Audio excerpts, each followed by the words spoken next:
It says, nope, I am not moving.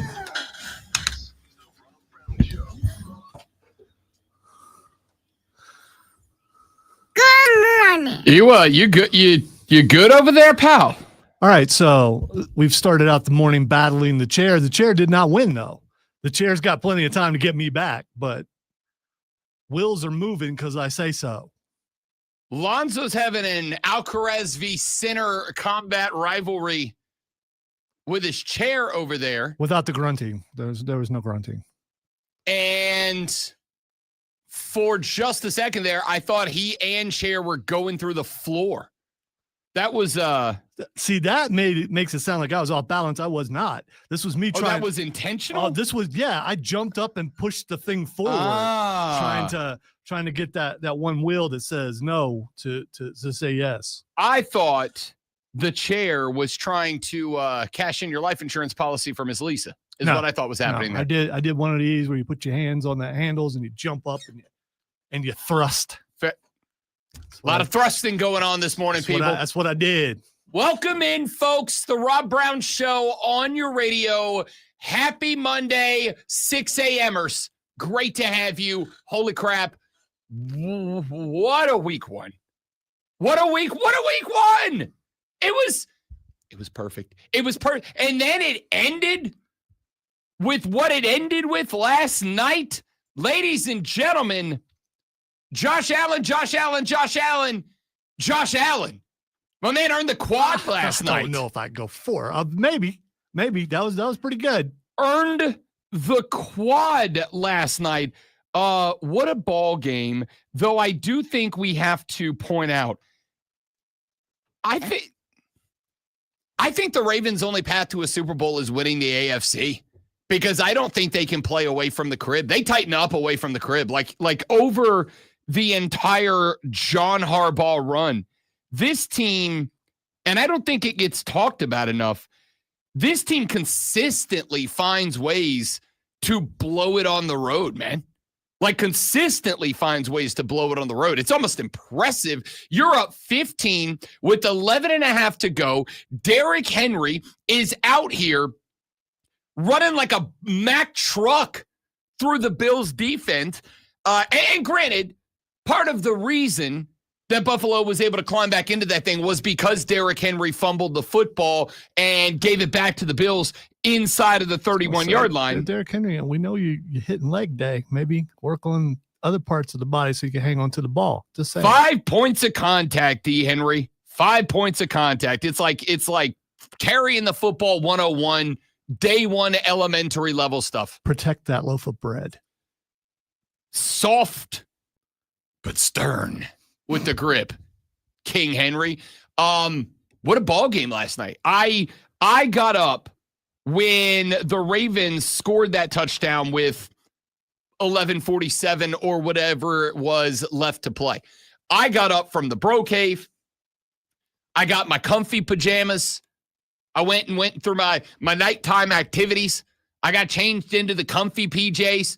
I walked back into the bro cave to go shut everything down because, Sunday Night Football, I will acknowledge 90% of the time I'm a stay up late and watch it. But I'm like, it's been a long day. I didn't get my mid-morning nap yesterday. Losing the siesta cuts into my late night footballing. Didn't get my midday nap. So I was like, you know what? This ball game's over. Like, it's cooked. I might as well just go to bed. So I went. I put on the comfy PJs. I took the dogs outside for one last walk. Yeah, I was ready to go to bed. The lady friend was snoring. I was like, let me go join her. Let me go call it a night. And in the amount of time that it took me to get up, put on the PJs, take the doggos outside, grab a bottle of Fiji water, and head back to the bed, I'm walking past the bro cave, just about to go in there and turn everything off, and I hear the Bills have scored, and it's a one-score game. They went for two. They didn't get it. Like, it's just a lot going on. And I was like, all right, let me finish this thing out. Let me finish this game out. And it ended up turning into an absolute barn burner of a contest last night. I mean, Buffalo gets the ball back. Josh Allen takes them 80 down to the other side of the field, whatever it was. sets them up. And, they got a new kicker. Matt Prater's there. Brand new. He's only been with the team like a handful of days, and Buffalo's out of timeouts. So they got two options, which is they can kick it with 27 seconds, 28 seconds left. It wasn't that far of a kick. I mean, it's not like it was it's 60 yards. No, it's more along the lines of if it's a 28-yarder and you kick it with 28 seconds left, you give Lamar Jackson 28 seconds. And if I recall correctly, they had one or two of their timeouts left. So, you give him 28 seconds, plus they've had pretty good luck in the kick return that night. So you're going to probably be asking Lamar Jackson to go 40, 45 yards in 28 seconds. You're telling me that's not possible? Of course. I was just reading your line across the crawl. Yeah, I had fun with that one this morning. Come watch our live stream, facebook.com/TheFanUpstate, The Fan Upstate on YouTube, The Fan Upstate on Twitter, The Rob Brown Show on Facebook, on YouTube, and on Twitch. Search and subscribe to the show. If you haven't done it already, you can watch all 4 hours of the show live, go behind the scenes with the great one eye, the rest of the Armada during the breaks, et cetera, et cetera. So you had to burn the clock down to zero because 2 seconds with Lamar, especially the way Lamar Jackson was running the football last night. He looked like he was back at Louisville last night, the way he was moving the rock. So they don't have timeouts, though, which means run the football and then run the field goal team out there, and they have to time out the kick, right? You got to wait until there's inside of those 4 seconds left, but you've also got to make sure that a guy who's been with the team just a couple of days, a guy who has not kicked a field goal in that stadium outside of warmups, is ready to go. So that it was a bunch of chaos, a bunch of moving parts, and the Buffalo Bills nailed it. That's a good win. That's a good win last night. Good way to end it. And on top of that, not only do we have a very good NFL Sunday, we ended up having probably a dramatically more entertaining college football Saturday than I thought it was going to be. Saturday, I was laughing because I got a text from a friend of the show in 6 a.m. Joey B, who sent me a message on Saturday, and he said, "Man, I'm going to miss Bet for the Cycle. Congrats on having your Saturdays back. Your reward is this absolute booty cheeks of a college football slate for the day," which is what we said all week last week. But it turned out there were some entertaining aspects to it. That's one of them. Clemson found themselves in an absolute fist fight against the mighty Trojans of Troy. You always do. Troy's such a powerhouse going up against her. You never know. It could go either way when you face Troy. And Clemson was able to persevere. For the record, come from behind. For the record, I know you're being really sarcastic, but that's actually a correct take. The Troy Trojans for years have been a problem to. I'm not letting you off the hook, Clemson fans. Let me start with this. You're not off the hook. All right. We're going to spend an appropriate amount of time talking trash about your team because you deserve it. You're not off the hook. But I will text you what I texted Joey B at halftime when the Troy Trojans led the Clemson Tigers 16-3. And he wrote me and he's like, "Yeah, dude, I think I'm going to go get drunk or something." And I'm like, "Yeah, no, I get it. I mean, I understand that entirely." But I said, and Clemson fans know this, because the year that you won your first natty under Dabo Swinney, you also played the Troy Trojans, and you also had an ass performance in that game, and you almost lost that game as well. You went on to win the national championship game that year. So, to put it into perspective, the Troy Trojans are a very interesting team because, and I have covered this team for a very long time. When I was down in Pensacola, Fort Walton Beach, Destin, down in the Florida Panhandle, there's a healthy number of Troy Trojans fans down there. Yes, they do have fans. And Troy is very interesting because over the years, Troy's roster has largely been comprised of shockingly good athletes. It's guys that, I'm going to say this is going to sound awful, but it is what it is.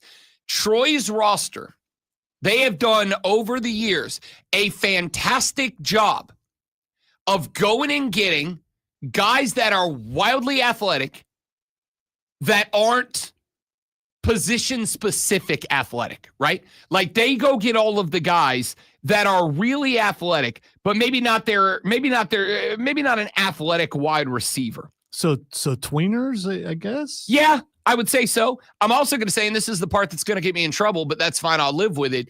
They go get guys who want to play for Auburn, want to play for Alabama, want to play for Tennessee, Georgia, Florida State, Florida, etc. They go and get guys who want to play for those teams, but maybe don't have the grades for it. Or maybe they're just outside of the recruiting profile, or maybe they just flew under the radar. Like a lot of these kids come from inner city schools, from Birmingham and from Opelika and from Rocket City. Like they come from inner city schools. Maybe they didn't have a bunch of eyes on them, whatever. And the Troy Trojans for a very long time, and I'm giving you a bit of an out here, Clemson, but again, we're going to get there. They are comprised very regularly of kids that are dogs and have something to prove. Florida State and Clemson both. Florida State used to host Troy with great regularity. When I was in high school and when I was going to UWF, like regularly, when we were actually not even UWF because they kind of killed it off at that point. But when I was in high school specifically, Florida State regularly booked the Troy Trojans. And I can tell you for a fact, like I've been in Tallahassee, Florida, a number of times that Troy went in there and scared Florida State. And I'm talking about in the Florida State good years, not like the 2 and 10 year. I'm talking about back in the late 2010s. I just want to say, I feel like I'm listening to another station right now. No, I'm going to get there. All right. Okay. I'm going to get there. Right. But I also think, because again, you know me, like nuance and context matters. This is a Troy team that over the years has put the fear of the football gods into some Power 5 teams by going into their house, and they can play 2.5, 3 quarters where you can't really out-athlete them. Are you sure you're not Clemson Rob right now? Yes. Because you sound like Clemson Rob right now. I'm going to get to the X's and O's of the game. Okay. All right. But I am 1,000% actually Monday kind of guy. It is important to notice. Here's what I'll say. I'm going to beat up on South Carolina today too.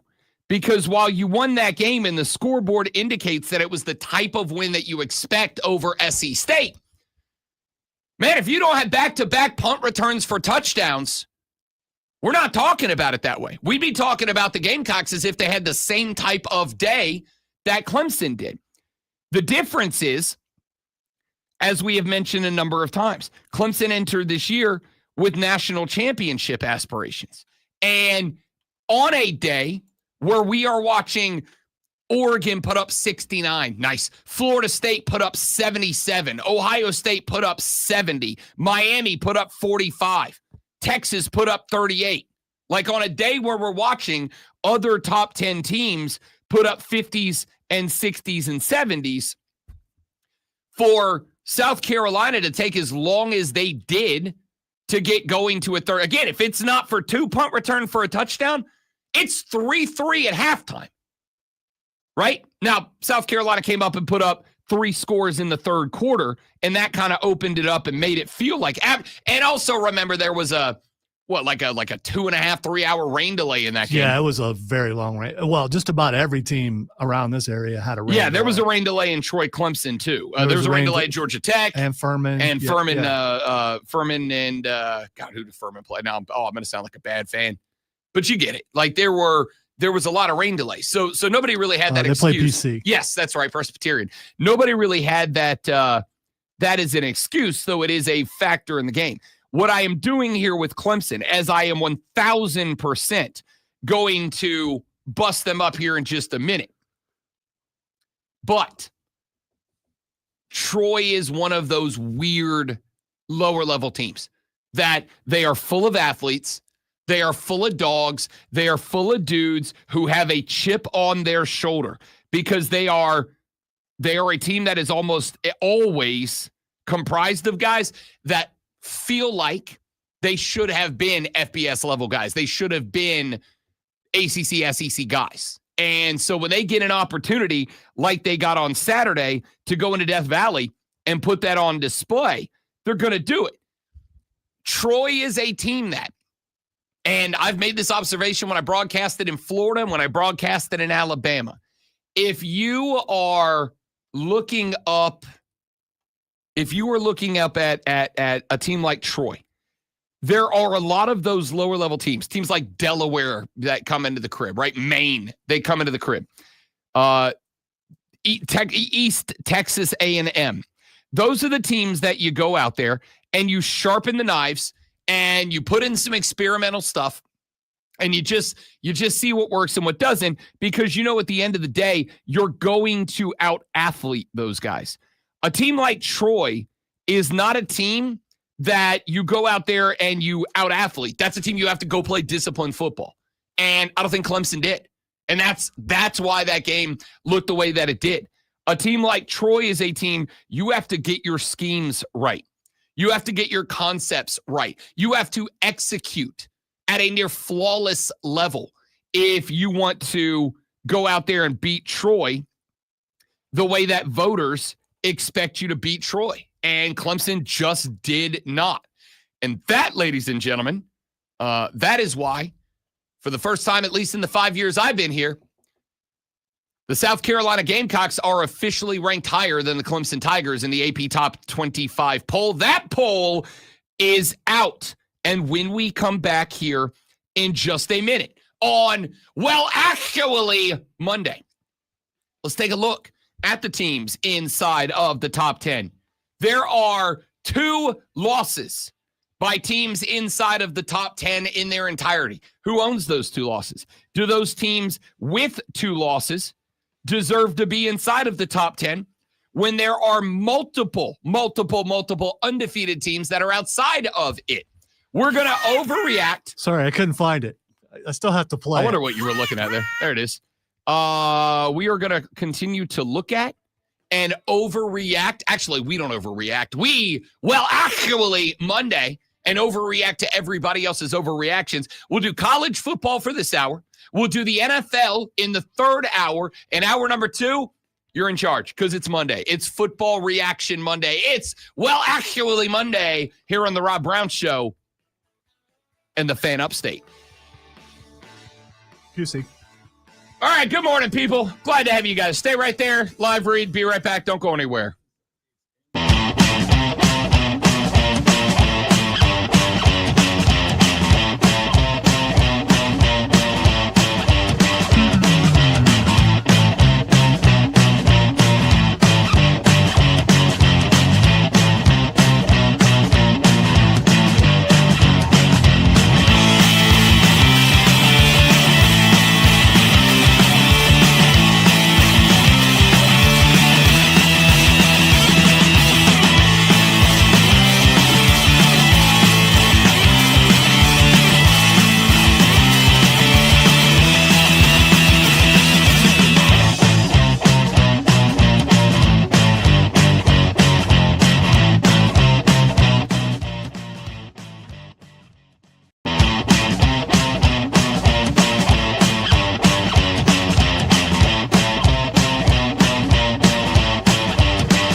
him, and then I'll just get a bunch of AJ Lee, and I'm good. That's what we call a timeline cleanser. Yes.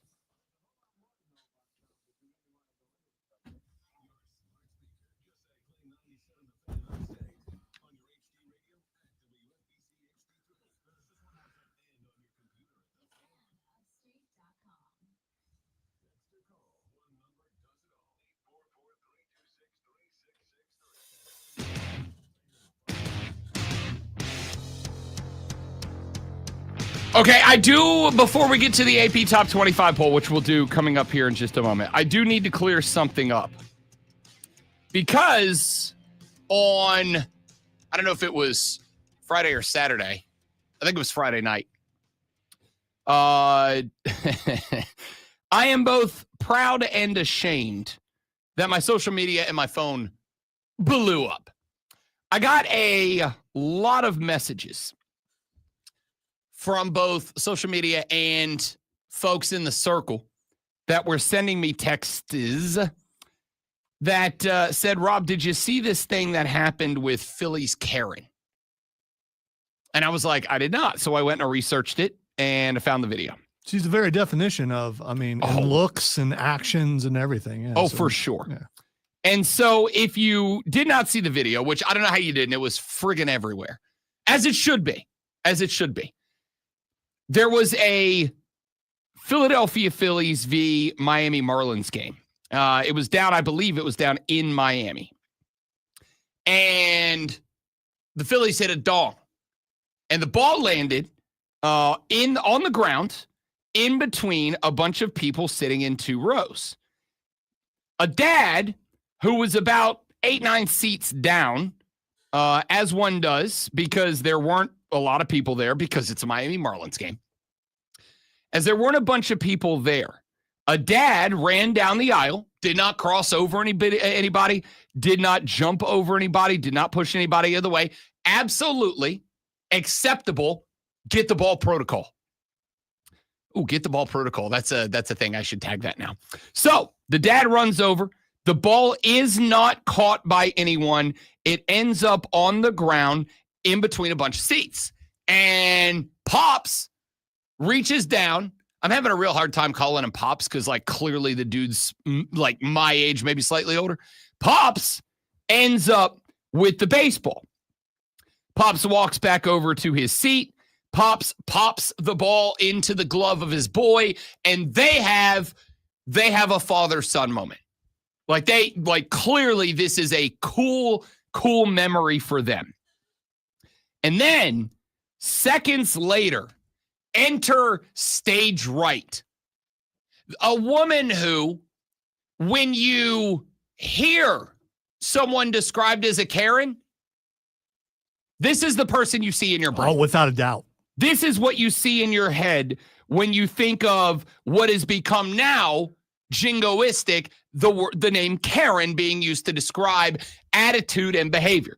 A lady who walks over with, and I'm talking down to, it couldn't have been scripted better in a friggin' movie, the Karen haircut bob with a Phillies jersey, I think over like a hoodie. You got to mention the glasses too. The big thick Karen glass. I'm not like, I don't need to describe. I say Karen, whatever comes into your head, that's what this lady looked like. Runs over, puts her hands on dad, and is like, hey, that's my ball. Give me that ball. She is very clearly, you can't hear what she's saying, but it is very evident that she's chewing him out, believing that as the ball landed around her, it obviously belongs to her. And dad, being a good dad, decides, yeah, I'm not about to throw. He wanted to throw hands. Did you see that? She puts the hand on the shoulder and spins him to her. Yeah, and Papa Bear came up ready to roll. If it wasn't a girl, she would have probably got punched. Oh, dude, if that's a bro, that dude's taking 5 to the face. And just remember, Chiefs fans, it's okay if it's open-handed. That's right. Papa Bear decides it's not worth the confrontation. He hands the ball over to Karen. Karen, once again, as you can tell, she's 1,000% this kind of person, just smiles like an a-hole on the way back to her seat because she complained and got her way. And this is why I am 1,000% a believer that, no, the customer is not always right. Sometimes you're a jackass and people need to start telling people when they're being a jackass, all right? I'm for that. So she goes back to her seat, and a couple of things happen. First off, shout out to both the Marlins and the Phillies who made it right. The Marlins saw what happened. They were like, that's not right. They put together a swag bag for the kid. They brought it up, and right in front of Phillies Karen, hooked my dude up with a bunch of swag. Then the Phillies saw what happened, and they went and got old boy, and they brought him down to the Phillies locker room, hooked him up with a bunch of merch, including a bat autographed by the player who hit the dong. Then I found out yesterday that apparently the owner of Camping World, I guess, is a Phillies fan. If not, he's just a good dude. He saw what happened. He got in touch with the kid. He's sending the kid and his dad to the World Series, which tells me the Phillies are going to be in the World Series now. All right, like that's just universal karma. Sorry. So a bunch of folks have come out to make it right. That's the good spot. Here's the best part of the story. Everybody in the section, after Phillies Karen started acting like a butthole, immediately started heckling the crap out of her and filming it, because everybody has a pocket camera now, filming it. Well, the best part was a few minutes later, after the heckling had commenced, as it should have, she walked over two rows over to another guy who was heckling her, got in this guy's face. He was seated having a brewski. She like leaned down into his face, was giving the old point to the nose. And I'm like, lady, you're lucky you're a lady. Because if you're a dude, you would have been slumped over 3 rows down, right? Yeah, if it had been a football game, it wouldn't have mattered if it was a girl. Yeah, I mean, dude, look, here's the point. I think baseball crowds are a little more docile, but if you do that at a college football game, you're probably taking get a punched ride by more than one person. Buy the ticket, take the ride, bud. So everybody's giving her hell. They're filming her. They're making fun of her. She clearly is not okay with being mocked for, again, being a jackass, and it was absolutely spectacular. Here's the best part about it. The entire internet now is on a quest to find out who this lady is, and I need you to know, I fully support and endorse that. I fully support and endorse it. We don't need a mob or anything. No, embarrassment's enough. I'm not saying you hunt the lady down, but I'm saying I think it's okay to find out who she is and go, hey, you suck. Stop sucking so much. Don't be so much of a sucky person, and we'll be good. Now, here's what I have to clarify. I got no less than 4 messages that said, Rob Brown, I've listened to your show. Rob Brown, you've said that if you catch a ball and you send a grubby little kid over with their hands out, that you would send them back to the seat. I need to clarify my stance on this, because apparently some of you don't get it. If I catch the ball, this has always been the stance. If I catch the ball. With your glove that you brought to the car. Absolutely not. Absolutely not. There's no one worse in baseball than grown-ass man who brings ball to park, all right, or brings glove to park. Leave your glove at home. If you want that ball, you catch it barehanded. This is one of the few times that Liberob the woke warrior will go old school. If you want that ball, you catch it with your bare hand like a man, or it's not your baseball, all right? So let me be abundantly clear here. I am vehemently anti-Phillies Karen. If she catches the ball, it's her ball. If I catch the ball, it's my ball. I have been to, and I haven't done the math on this, but since I was a cheering, and my old man took me to Braves games back in the day, and I've gone to games in Denver, and I've gone to games in Houston, I've been very fortunate. As somebody who has been to, I would suspect, north of 100 Major League Baseball games in my lifetime, because we used to go all the time when I was a kid. I am 0 for life in catching a Major League Baseball foul ball or home run. 0 for my lifetime. And I can go ahead and tell you, the first time I do it, I'm going to find the broadcast. I'm screenshotting me catching it. I'm blowing it up on a poster, and I'm putting it in a shadow box with that ball. And it will be gifted. I don't have kids. I'm not having kids. I don't want kids. It will be gifted to my nephew or a little cousin or whoever's next in line. All right? Because it makes me look cool. So the rule of thumb is not, I will not give the baseball to a Ute.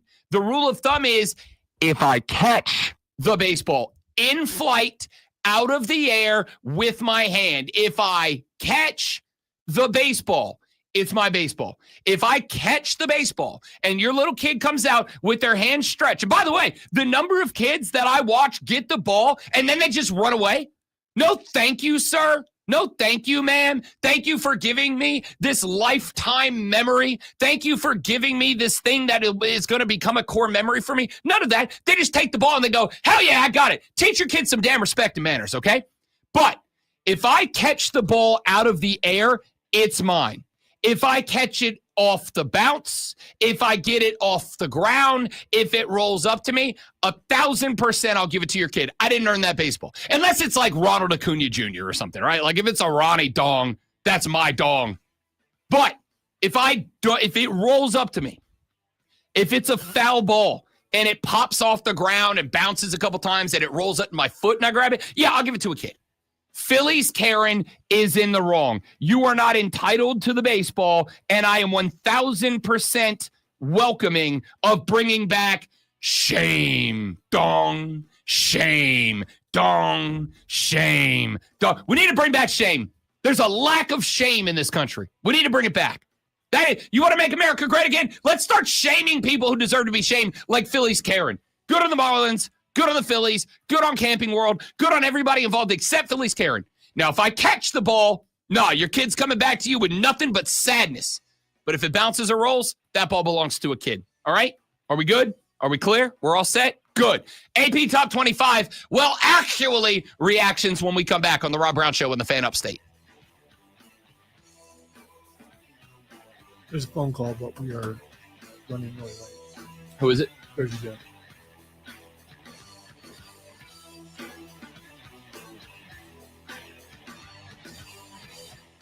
I gotta get a new. Hey guys, stay right there. I'll be right back. I gotta change something out. I will answer those Jacob and Jacob when I come back. Stay right there.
The Rob Brown Show is live on the Fan Upstate. Rob Brown, the Great Malonzo, and you. Jacob said, Rob, I'm bringing my glove to the ballpark. Hate to tell you, LOL, the last time I didn't, I got one to the head at a Braves game. Catch the ball, Jacob. I believe in you. All right? You're an Armada guy. Represent. I believe in you. Let your hand fall back with the ball. Don't try to, meet the ball. Soft hands, like a receiver. Away from the body, soft hands. And if you're not paying attention, bro, that's kind of on you a little bit. All right? Kind of on you a little bit. Jacob said, honestly, if I get my hands on a ball, it's mine, in my opinion. I'm not going to go around pushing kids, but I'm also not going to just give one away because they're a kid. For the record, I don't have a problem with that take. I don't have an issue with that take. If a ball bounces to you and you want to keep it, keep it. I'm good with that. I think to me, if a ball bounces, it's not a clean catch, I'll give it to a kid, whatever. And like I said, unless it's like a monumental ball, right? Like if it's a Roddy home run, I'm keeping that. But if it's just like, Sean Murphy hits a foul ball and it bounces twice to me, yeah, whatever. I'll give it to a kid. It's not like I'm not going to treasure that ball for life. Like that's kind of where I landed on it. Where I stay is don't bring your glove to the ballpark.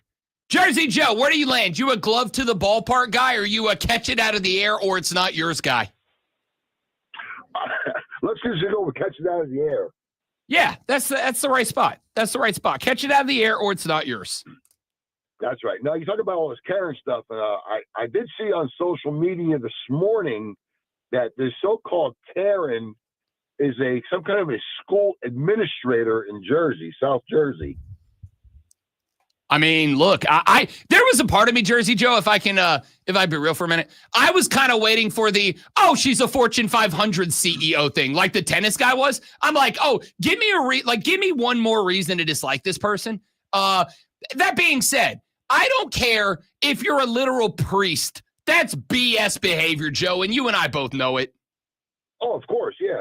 But what I also saw on social media this morning is that all the students are on social media bad mouthing. Good. Shame. And then supposedly, I heard she got fired. Again. Well, I don't know about firing. That might be a little bit far. I will say, Joe, when I go out, I have to be cognizant. Even if I'm going out to knock back, if I take an Uber to the bar because I know I'm going to need an Uber back home, right? Like, I still have to be cognizant that I represent what I do. I don't love that that's the philosophy of our country, but it is the philosophy of the country. It's like you are a representative of the people you work for / with. You've got to be cognizant that there is not a person in America that supports what she did. And if you do support what she did, it's only because I know you would do what she did, and I don't like you either. That's right. Exactly. Yeah, that's it. Joe, appreciate it, big dog. Good to talk to you this morning. Thanks for checking in. I needed some public weigh in there. Appreciate that. Back to the glove thing, though. Listen. So you're demeaning Jacob, who's taking a glove for protection. I'm not demeaning. You are. I'm just saying. I disagree. I disagree entirely. It doesn't mean. Listen, at the end of the day, let's be honest. Nobody's going to be like, oh, Rob Brown said I shouldn't take my gloves to the ballpark. I'm aware of that. I'm not changing public opinion and philosophy. If you are influenced by him in that way, I feel bad for you. Yeah, me too. You should. None of you should listen to me. I suck. No, you should listen to him. You should listen every day. Monday. You through should Friday, listen to the radio 10, show, but you should not listen to me and the way I live my life. All right, clearly, look at me. Clearly, you should try to do better than me. All right, let's look at the AP Top 25 poll. It dropped yesterday. The Buckeyes Why of doesn't Ohio the Big State. Ten have a chant? I mean, because we could be playing. I've been trying to get y'all to get the B1G going. Yeah, that just doesn't. I mean, that's just. I guess you don't need one. You know why? You know why? I know the answer to this. There's a very simple answer. Because your bottom dweller teams do not try to take credit for what Ohio State does, right? Like, you don't have a Mississippi State that's like, hey, Alabama won a title, therefore we won 1/16 of a title. That's the answer. With all due respect to SEC fans, y'all chant it because your conference is carried by like 2 or 3 heavyweights, and you all try to claim a piece of that pie. The Big Ten doesn't do that. There's your answer.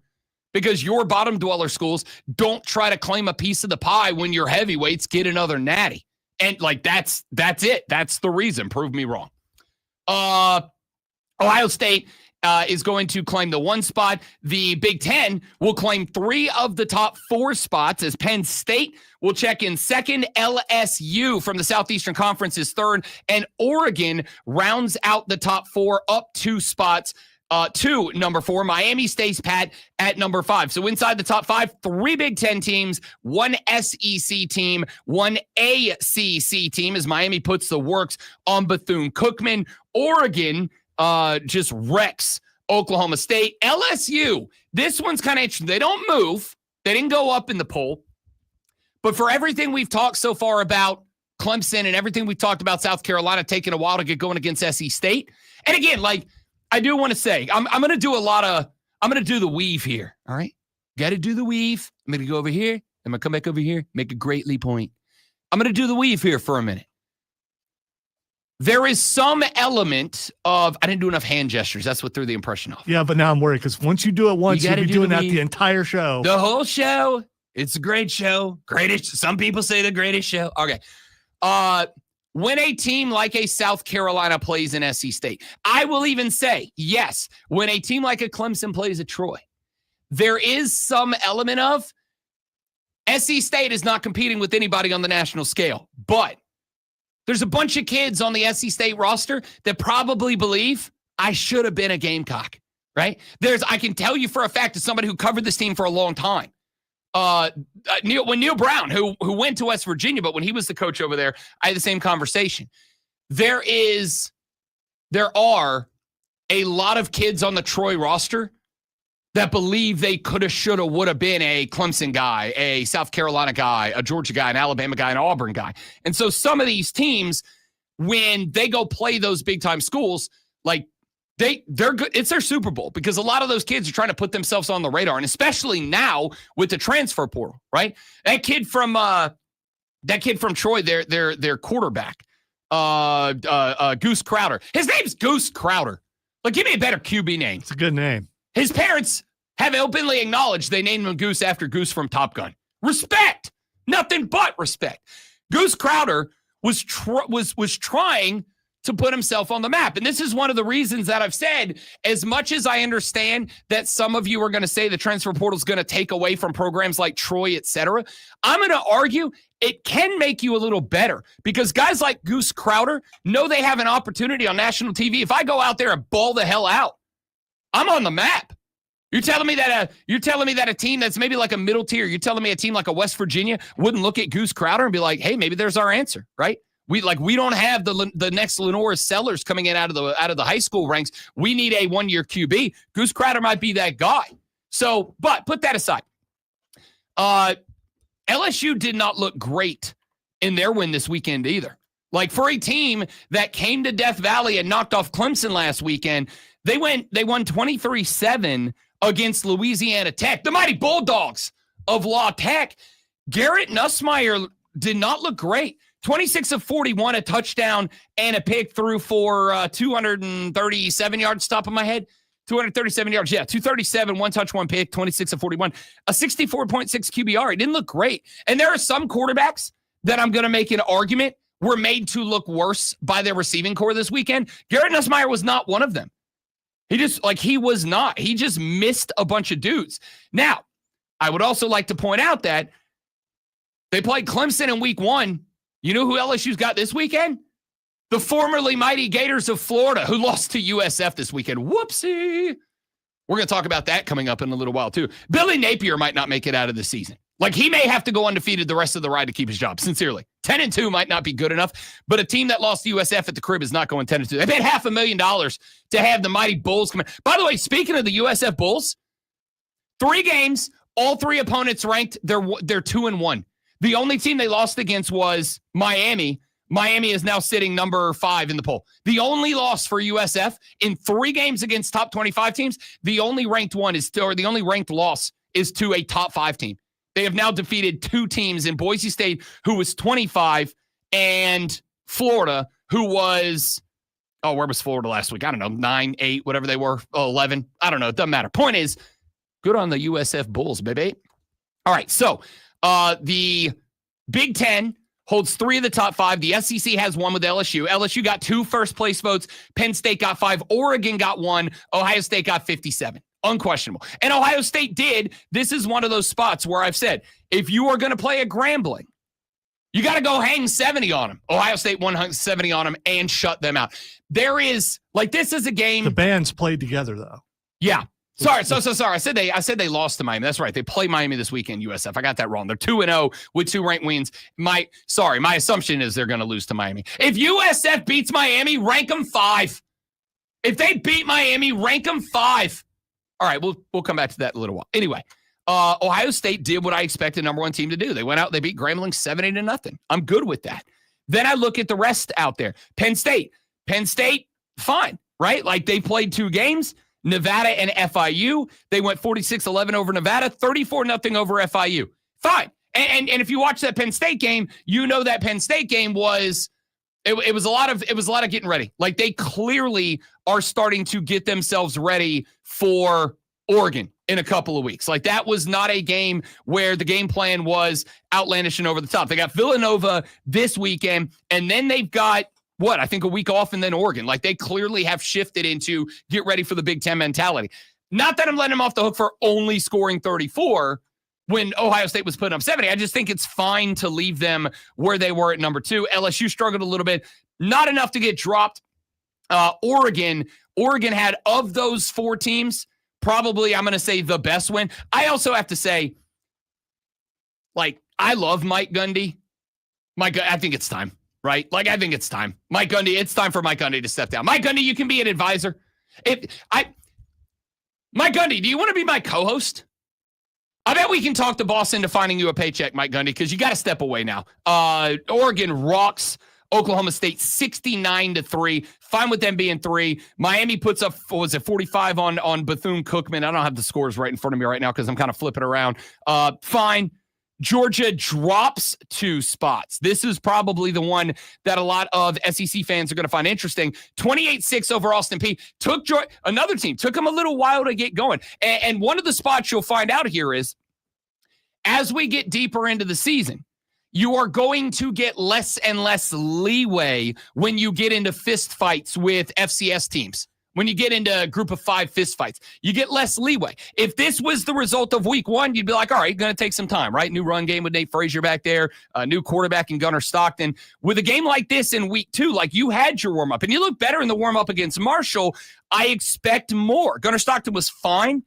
26-34, 227, no touchdowns, no picks. He was okay. A 40 QBR, not ideal. Nate Frazier, 69, nice rushing yards. It's not over the top impressive.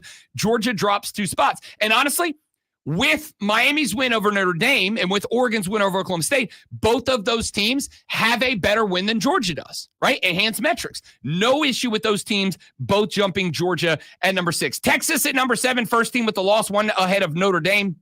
Both of those teams have lost the top 5 teams. Illinois blew my – I'm not going to say they blew my Duke theory out of the water, but they certainly added a hell of a lot of weight to maybe Bert's got something. They went into Duke and B-slapped them. Took them a while to get there, but ultimately put it on the Blue Devils. Well, they mess with your ACC is as good as the Big Ten take. Maybe so. Again, we played 2 weeks, but you're right. Illinois B-slapped Duke, and I think there's some noise there. How about Florida State putting up a 70-burger, moving into the top 10? South Carolina 11, Clemson 12. When we come back, this is going to be an item on the water cooler cheat sheet, so we'll update you. We'll react to South Carolina and Clemson's rankings. We'll do more overreaction, actually, to the AP Top 25. All of that after Lonzo, I assume, tells you about the Top 25 in the Sports Flash. You'd be wrong. Mike Gundy, spots taken. Carolina Panthers started their season with a 26-10 loss at Jacksonville. Bryce Young threw for 154 yards on 18-35 passing with 1 touchdown and 2 picks. Jacksonville quarterback Trevor Lawrence went 19-31 for 178 yards, a touchdown and a pick, while Trevor Etienne rushed 443 yards on 16 carries. Tampa Bay squeaked out a win at Atlanta 23-20. Baker Mayfield threw for 3 touchdowns and 167 yards on 17-32 passing, while Atlanta quarterback Michael Penix Jr. had 298 yards and a touchdown. In a wild finish to NFL Sunday, the Bills walked off the Ravens 41-40. Buffalo trailed by 15 with just under 12 minutes remaining. but forced a Baltimore punt, scored on an 80-yard drive, recovered a fumble on the Baltimore 30, scored again, and ran a successful 2-minute drill to kick the game winner as time expired. Josh Allen went 33 of 46 for 394 yards, which is good.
Yeah, it hasn't happened yet, Stephen, but don't be surprised if he is not apologetic for.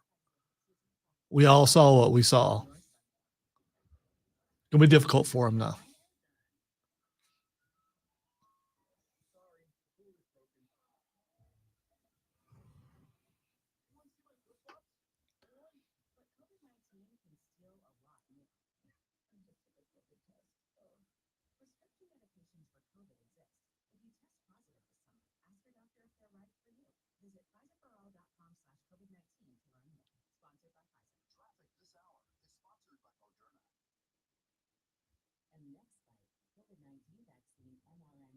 I know I'm not talking. I'm sorry. I'm listening for shoes down the hallway.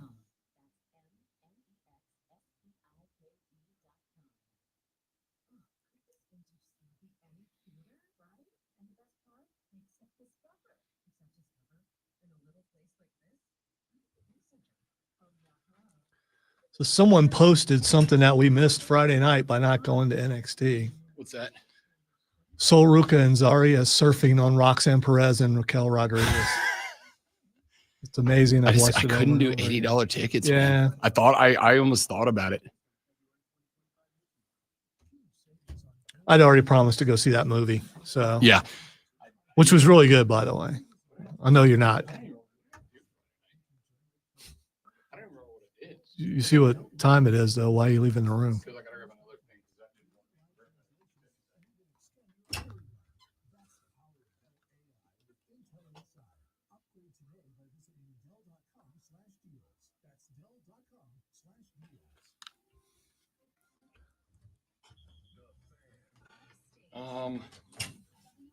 Dude, I'm getting old. What did I do Friday night? Did we do anything?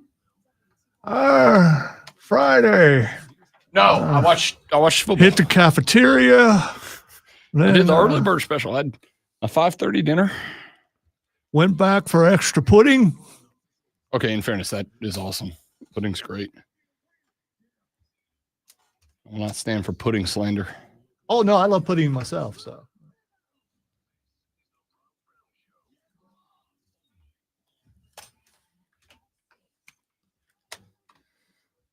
Hey, suckers! Welcome back, ladies and gentlemen, the Rob Brown Show on your radio. It is the fan upstate. Rob Brown, the great one, Lonzo, and you. 844-326-3663, the number to text, the number to call. If you would like to be on the program, your text and your calls will always get pushed to the front of the line. What a week one in the National Football League that got capped off with an absolutely redonkulous game last night between the Bills and the Ravens. We are going to overreact to NFL week one, just like we do. Lonzo has already brought up two teams that we had wildly differing viewpoints on in the preseason run-up. Proved Lonzo right twice and proved me wrong twice in week one. Listen, I don't think that the Colts are suddenly like a contender in the AFC. I think there's a lot of work to do. But I'll be gosh darned if Danny Dimes didn't look like a dog. Could be a contender in their division. Could be a contender in the division. Danny Dimes looked like a dog, and the Colts looked like they knew what they were doing. And Mike McDaniels might not make it to the end of the year. Like, goodness gracious, the Dolphins look like a pile of steaming you-know-what. That was atrocious. That was one of a handful of, I won't say a ton of surprising results. There were a few. But again, it's week one.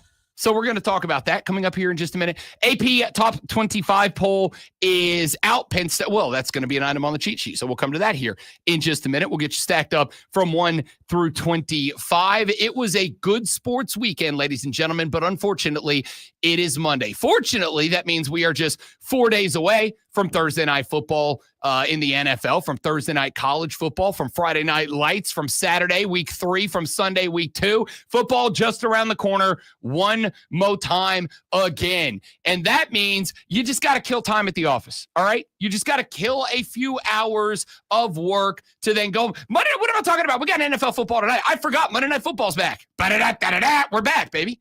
So we'll talk some Monday Night Football more. Yada, yada, yada. Point is, you got to the office. You got to kill some time. We're here to help because you, to kill time, like us, not that that's what we're doing. This is our job. But like outside of this, we also talk sports to kill time. You got to know what's going on. That's why we do this. Are you ready for the playbook of the peculiar, the almanac of the absurd, and the encyclopedia of the extraordinary? Well, you better be, because we're diving headfirst into the 3 top stories that will have your coworkers saying, "Who that? Who that said they're gonna beat them Saints? Who that? Who that?" No. Here we go. Welcome to the water cooler cheat sheet on the Fan Upstate. We should have won that game. We could have won that game. Should have at least gone to overtime in that game. Why? You won't Why? get that kind of quality from Why? Mike Gundy. I'm Why? just saying. He's a man. He's 58. God, Jawan, catch the freaking goal. Baseball, football. What ball are we talking about? I don't even know. I'm so frustrated. Did I just derail the show? I mean, stop it. You derailed me. Spence looked good. Rat Daddy looked good. That wasn't on Rat Daddy. There were like 3 or 4 drops. Olave had a drop. Juwan had a drop that could have sent the game. Should have, would have sent the game to overtime.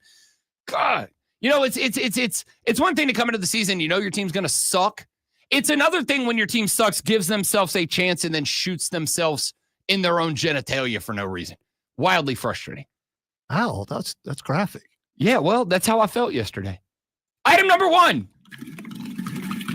is the NFL scoreboard, as it will be for 16 more weeks moving forward.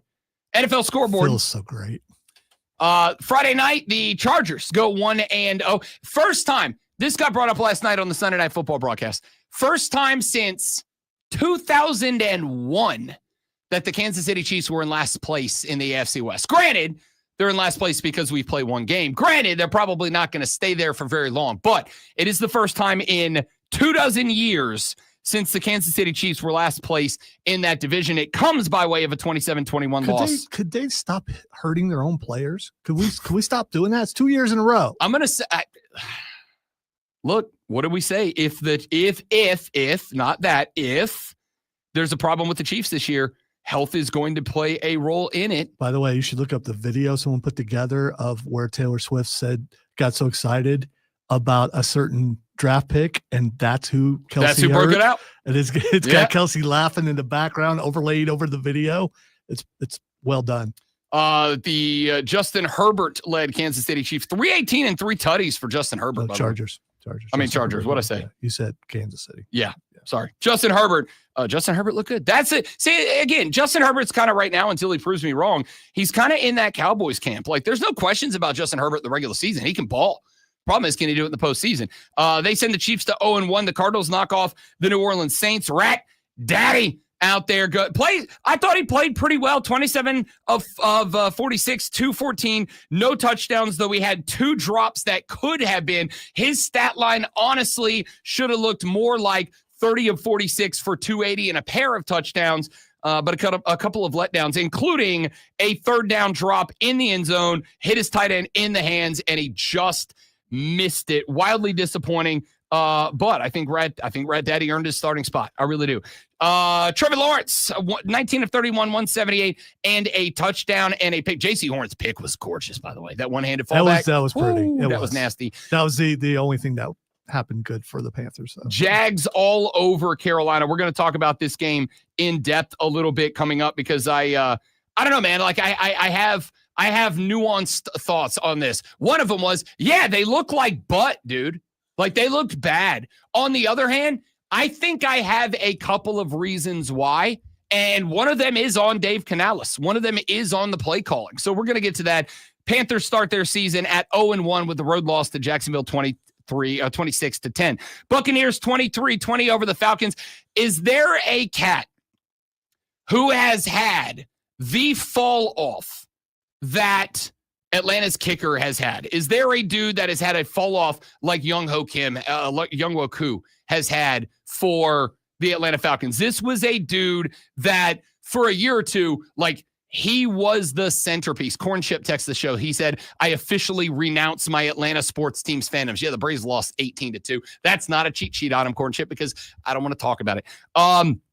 This cat kind of was the social media phenom for the Atlanta Falcons there for a little while. And they trotted him out yesterday to hit a 44-yarder to send it to overtime.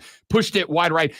Michael Big Penix Energy Jr. looked pretty good. 27 of 42, 298, and a touchdown. Also had a running touchdown. He could have had another one, but he had the one where he fumbled right before he got to the pylon.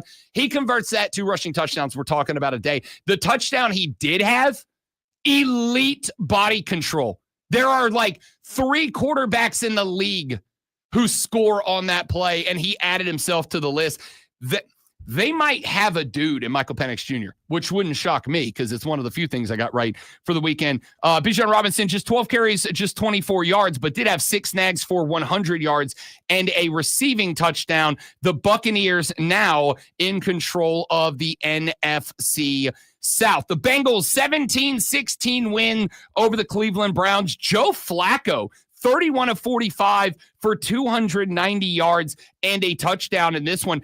The Browns defense, again, this is why it's, well, actually Monday, because I was listening to another station this morning on the way in, and I heard a dude going off on the Browns found a defense. Well, let's hang on. The Bengals are historically known for not being good in week 1. Browns were in that game, though. They absolutely were. They had a shot at winning that. They absolutely were. And again, like, the Bengals happy to walk out of there with a week 1 win, 17-16. Yeah, it's also one of those kind of like weird NFC North rivalry games. Like, if those two teams aren't direct state rivals, Cincinnati on paper, even with the bad defense they have, still better than that. But they do get the week 1 win. 33-8. The Colts over the Dolphins. Danny Dimes, 22 of 29, 272 yards and a touch. On the flip side, good gosh, did the Miami Dolphins look like butt, man. That was atrocious. Tua looked really bad. Tua looked real bad. 14 of 23, 114, a touchdown and 2 picks. A QBR of, this is not a typo, 2.7. Not great. Zach Wilson would check into the game, 5 of 8, 32 yards. 2.7 out of 100. What? More than 2.7 out of that. The Dolphins also only rushed for 78 yards. The Colts ran for 156 yards. Colts all over the Dolphins. The Raiders get a coaching debut bowl win, 20-13 over the Patriots. Another guy that looked pretty good, Geno Smith, 24-34, 362, a touch and a pick, a 63 QBR. Ashton Janty scores his first NFL touchdown, 38 yards on 19 carries, but he does get the touch. That was the difference. Drake May didn't look awful either, 30-46, 287, a touch and a bad pick. Travion Henderson held to just 27 yards in his NFL regular season debut for the Pats. 34-32, Aaron Rodgers is a dog. But I got to tell you, like I've already mentioned it, Aaron Rodgers, the quarterback, great quarterback, Hall of Famer. I'm not Aaron Rodgers guy away from football. There was something cathartic. Are you serious? Yeah, I'm not an Aaron Rodgers fan away from football. I know. That. I know. I've made it a secret. That being said, there was something cathartic about Aaron Rodgers being straight up asked about Aaron Glenn, saying he's not the right guy for the team, and him being like, hey-o, how you like me now? Hey, Aaron, tell me how my taste. Shaq, I forgot about that clip until somebody said it to me this weekend. I'm like, oh, yeah, that's right. Shaq said that. That's spectacular. That's all time. Aaron Rodgers, 22 of 32, 44. The Jets look like they were going to dominate this game for a while. And then the Steelers put up 17 in the fourth quarter and took it back. Justin Fields didn't look bad either. 16 of 22, 218, a touch, and one touch, no picks, had an 80 QBR. Justin Fields is a dude. Like I tried to tell you, I think he's a dude. And again, Pittsburgh got some luck on their side too with the one catch. Oh, for sure. Went up in the for air sure. And it back. It hit DK Metcalf, then it hit a defender, then it hit the other Pittsburgh wide receiver, then it bounced back to DK Metcalf. And again, hey, sometimes you'd rather be lucky than good. 21-6 Commanders over the Giants. Jaden Daniels, 19 of 32, 33, and a touchdown. Deebo Samuel had a touchdown in this game too. 7 catches, 77 yards. I tried to tell you, the 49ers, and the 49ers did win, but the 49ers are going to miss this dude, and he already showed out in the Commanders' 1-0 win over the Giants, 20-12. Broncos-Titans was a pretty good game. You probably didn't think that if you're just checking in. Defensively, this was a game. 20-12. Bo Nix, 25 of 40, $176, 1 tutty, and 2 picks. Cam Ward's debut was not great. 12 of 28, 112 yards, took 6 sacks for 50 yards. And a 7-point, in fairness, a couple of those were really bad snaps that he had to recover from. A 7.4 QBR. The Broncos won because they rushed for a $151, including RJ Harvey, 70 on the ground. Tony Pollard for Tennessee, just 60 yards on 18 carries. Niners over the Seahawks, 17-13. Brock Purdy's stat line, 26 to 35, 277, 2 touchdowns. Pretty good. If you watch that game, Brock Purdy did not play well. Did not play well at all. And I told you I don't think he's going to be that guy. So he didn't play well, but you said the stats are good. Stats are good. And they won. Stats are good and they won. Brock Purdy missed a lot of dudes. So what if that's his worst day? Then good on Brock Purdy. I don't think it's going to be. And on top of that, and I'm not putting it on him, I don't think Sam Darnold's a $100 million quarterback. 16 of 23, 150 yards, sacked 1 time, 56 QBR, it was fine. I just think Seattle's defense was dramatically overrated. We'll find out. 17-13, 49ers over the Seahawks. Packers dominated the Lions. I don't know. Dude, listen, even if you picked the Packers to win this game, I don't think anybody thought the Packers were going to win the game the way that they won the game. Even with the loss, Jared Goff still had 31 of 39, 225. Good day for him. Jordan Love, 16 of 22, $188, and 2 touchdowns. It looked like Jordan Love dominated this game. The Packers dominated this game. Statistically speaking, the Packers defense was still pretty impressive. 14-9 Rams over the Texans, and then we've already talked about it at length, so I won't get into it here because I just realized we got to burn through items 2 and 3. Bills 41, Ravens 40 in a chaos game last night. That was it was fun to watch. It was fun to watch. And we wrap it up tonight, Monday Night Football, 8:15, the Vikings and the Bears. Let's get to item number 2. Next segment, we're going to continue our, reaction to the AP Top 25. So I'll just give you the Top 25 very quickly before we move to the next segment. Mizzou makes their way into the rankings at number 25. Auburn also unranked last week, now at number 24. Michigan takes the loss on the road at Oklahoma. They fall 8 spots down to number 23. Indiana, Texas Tech, Utah, Alabama, South Florida, Ole Miss, all jump Michigan. That is 22-17. Shout out to South Florida, by the way. Last week, not ranked. This week, ranked number 18. 2-0 against top 25 teams for the South Florida Bulls. Texas A&M, the Colt, up 3 spots to number 16. Tennessee, biggest jump of the weekend outside of the unranked teams. Tennessee up 7 spots to number 15. Iowa State at 14. Oklahoma moves up 5 spots to number 13. However, I don't understand this. How is Oklahoma 2-0 with a home top 25 win? How are they ranked ahead of Clemson? How are they ranked ahead of South Carolina? I don't understand that. But we'll come to that in a minute. Oklahoma 13, Clemson 12, South Carolina 11. First time in the 5 years I've been here that South Carolina has been ranked ahead of Clemson. But South Carolina out of the top 10. They drop a spot to make way for Florida State, who jumps up 4 spots back into the top 10. Illinois, after the big win on the road at Duke, up 2 spots to number 9. Notre Dame up a spot to 8. Texas stands pat at 7. Georgia drops 2 spots to number 6. They flip-flop. Miami stays at 5. Georgia flip-flops with Oregon now at number 4. LSU, Penn State, and Ohio State 3-1. Let's get to item number 3. 3 years after winning his first major title and becoming the youngest number 1 player in history, Carlos Alcaraz has reclaimed his place atop the tennis world with another win at the U.S. Open. He faced down his new rival Jannik Sinner for the 3rd straight major final. Alcaraz now improves his record to 10-5 against Sinner. Had a good forehand game going. The serve started out a little shaky, but got more impressive as the game went on. 2 hour and 42 minute win for Alcaraz. 6-2, 3-6, 6-1, 6-4. Took back the world's top ranking from Sinner after Sinner held that spot for 65 weeks. And again, a 10-5 record now over the Italian. Alcaraz secured the win with an ace on his 3rd championship point. Said, quote, "For me, achieving the number 1 ranking again is a dream. Doing it in the same day as getting another Grand Slam feels even better. It's everything I've worked for, and I'm really happy to be able to live these experiences."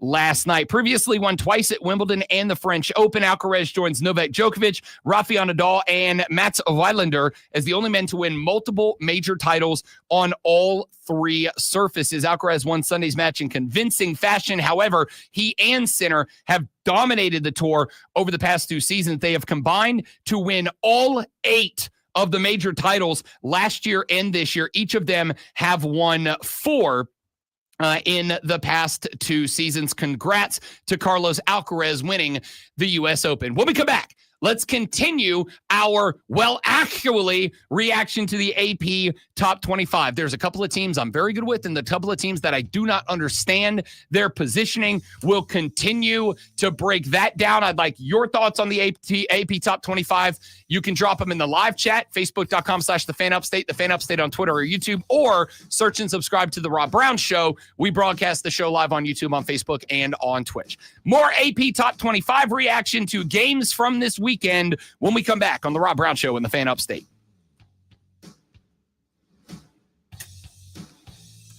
49ers did do okay yesterday, Brian.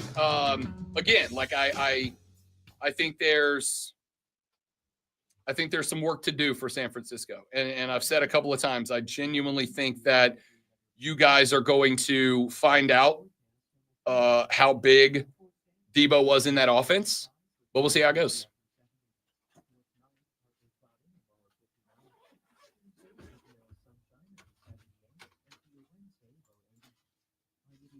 Weather guy.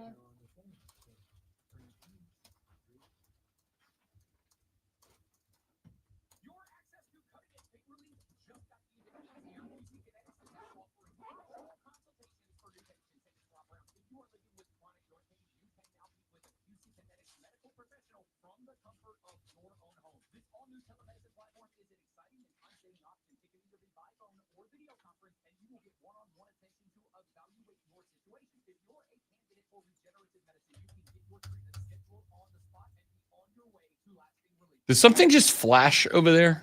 Or am I having an aneurysm? That part of the year where the reflection on the building. Oh, okay. So I am losing my mind, but just not as bad as I thought. Be right back, guys.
do matter in that even though they're not supposed to, the AP poll is going to be a factor in what the playoff seedings look like. We do not get our first playoff seedings until November 4th. And by that point, we will have had a number of more weeks of football. And as a great philosopher once said, by that point, the cream will rise to the top. Yeah. So there's still some time for things to be settled and take shape. John Mateer looks like a dude, though. Again, that win at home over Michigan. I expected that win. I liked Oklahoma at the crib. I've told you, I think it's I don't want to say it's like a step back year for Michigan, but I do think there's a lot going on around that program right now that could be a distraction. They've got the Chippewas of Central Michigan this weekend. Wait, Michigan lost? Michigan did lost. Okay. 24-13 so on the road at Michigan Oklahoma. Lost. I am saying Michigan All lost. right, I'm going to stop interrupting. I get it now. Michigan lost, just in case you need to know. Michigan drops 8 spots down to number 23 at 1-1. They have a win over New Mexico. The Lobos in week 1, 34-17. They dropped the roadie at Oklahoma. John Mateer in this game, 21 of 34, 270, a touch and a pick. He was good. He wasn't great. Also ran for 74 and a pair of scores as well. Big time dual threat incoming. I don't know how after South Carolina, and again, South Carolina wins over SC State 38-10. This is one of those games that context matters, right? And I've had this fight with many a host. In fact, I had this conversation yesterday with a Carolina fan because a Carolina fan wanted to drop all of the Panthers' loss on Bryce Young. And I'm like, look, he didn't look good. Let me be real clear. He did not look real good. Xavier Legette's got to keep, like, you got to get both feet in bounds. I got to tell you, and I hate this, and we're going to talk about Carolina extensively in the next hour of the show. We're going to talk about this game extensively in the next hour of the show. I'm not going to say I've given up on Xavier Legette. I'm going to tell you right now, he continues to play like he's playing right now. When Jalen Coker comes back, XL goes to the bench, and he's not coming back on the field. Zero football IQ in that game. Like, you get both feet down. You could have. And he made a college catch. It's a great college catch. But you're not in college anymore. He plays like he's in college. I love Xavier Legette. I want him around for the long time. But at the end of the day, when you're doing Glorilla music videos during the offseason, right? When you are the NFL's ambassador at every professional sporting event all offseason, and that's how you perform in week 1, I got a problem. We'll come back to that later. This game is one that I'm interested in for South Carolina because, as I pointed out, there's a number of dudes on this team, this SC State team, that were out there trying to prove y'all missed. Like, I should be a Gamecock. This was an opportunity to go out there and put down on film, you missed on me. Same thing with Troy. A lot of guys on that Troy Trojan team that had an opportunity on national television to put on tape. You missed on me. So it took a little while to get going. Can we keep it a buck? Lenore Sellers did not look great in this game. 11 of 19, 128, 1 touchdown. He also ran for 23 yards on 8 carries. Lenore's didn't look great. Now, context. Again, butted heads with coworkers of mine before. If you don't watch the games, to me, you can't do a good show. Unless you want to lean into the hot take or the human element exclusively, fine. But if you watch really this hard game, to watch some of these games this weekend because of all the rain delays. Sure, but I stayed up and finished this game. I watched it too, but still, I mean, it worked out good for me. I got home, and on my way home, it just kicked off. Yeah, so I was like, okay, cool. I did stay up to watch this game. Lenore's didn't look good, but I will also say, and this is going to be something we're going to talk about Clemson with an entirely different flavor of conversation. I don't think South Carolina was running anything other than core concepts, right? Like, I don't think he was running it. I don't think they were running anything but base concepts on offense. I don't think there was any flash. I don't think there was any sizzle. I want more safely designed runs for Lenore. So we didn't see a lot of that. And I do acknowledge that you are looking at Vanderbilt this weekend, a team that just went out and crushed the same Virginia Tech team that you struggled a little bit against in week 1. Granted, it was week 2. These lower level teams, they also are able to, they also have NIL money and stuff like that. Is there a chance that some of these teams that people are poo-pooing, thinking it's a gimme, are also building their rosters with a lot of transfer portal that players that couldn't go to the bigger schools. I don't think it's probably as much transfer portal dudes because, if you're good enough to go jump in the portal, most guys, I'm not going to say all because I'm sure there are some guys that move down because they would rather play for a lower level team than ride the pine for an upper level team because they're players and they want to play. And this is the other reason I've said, if you're the dude that looks at guys that hop in the portal and go, oh, that's just a money-driven, greedy, whatever, you're wrong. A lot of these guys want to play, and they're not going to play where they are. Nobody says, I'm really proud of my – scratch that. Some people do. Luke Doty is still on the South Carolina team. But there are a lot of guys who say, I want to be a this guy or that guy, but I also am a football player, and I want to play.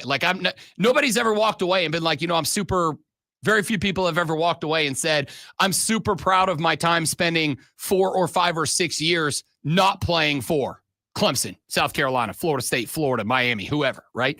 So, yes, I do think that, and I think the SEC is learning this the hard way right now, right? Like I heard somebody go after Nick Saban the other day because he had a take on Bama getting hammered by Florida State last week, where he's like, Alabama, they're physical. That's not Bama brand football. And it's like, yeah, dude, but the money can go around now and guys can move now. You can't hoard all the players, have NFL guys ride your pine for 2 years, play their junior year, and then send them to the league. And it is known that Alabama was paying guys under the table before NIL came on board. Now everybody can spread that money around. I am a believer that the transfer portal has spread talent out. I also believe that in a game like this one for SC State, when guys are trying to put tape down that teams like South Carolina missed, there's the added benefit of if South Carolina missed and they go out there and they get in-game on-the-field action and they look and they go, hey, this KZ Adams kid running the ball for South Carolina State. Do you not need – if you're Clemson, at this point, are you not thoroughly convinced you better figure it out at running back because Adam Randall's not the answer? Right? He's not the answer. You better find depth at running back for next year. Transfer portal can help you do that if you want to do that. And if you want to do that, these teams like South Carolina State are how you do that if you can't get guys that are jumping ship from bigger teams. So anyway, as far as the top 25 goes, I think Oklahoma should be ahead of South Carolina. I think they should be ahead of Clemson. I think they should be at number 11. I think both of those teams should be shifted down. Honestly, I think that at 3-0, I think Ohio State could be ahead of Clemson. I don't know that I put them ahead of South Carolina yet with the win over Virginia Tech. Wait. Ohio? Why would you say Ohio State? Sorry, Iowa State. Okay. That's Ohio State? You. Yeah, you did. My bad. Iowa State, because Iowa State. In fact, you know what? I take that back. I think I could theoretically move Iowa State ahead of South Carolina as well with that ranked win over Kansas State. Now, in fairness, Kansas State hasn't held up their end of the bargain because Kansas State has tanked dramatically since they started the season. Again, this was a Kansas State team that I did not think they would win it. I picked Arizona State. I thought Kansas State would be competing for the Big 12 title. They lost to Army this weekend. They lost to Army 24-21. And while I have a mile of respect for Army, that's the same Army team that the week before lost to Tarleton State. Quick, tell me anything about Tarleton State other than they beat Army. They play football. Cool. That's the two things we know. So I would probably have Iowa State. I would probably move South Carolina and Clemson back. I can keep South Carolina ahead of Texas A&M. They have wins over UTSA and Utah State. I think I would move Oklahoma and Iowa State to 11 and 12. I would move Clemson and South Carolina down. I would move South Carolina probably behind Iowa State, which would put them at and Oklahoma. That would put them at 13. I would have Clemson. Can I put Clemson behind Tennessee? Tennessee's got a win over Syracuse, which, all right, ain't what it's supposed to be. And they dropped 72 on ETSU. I think I moved Clemson behind Tennessee.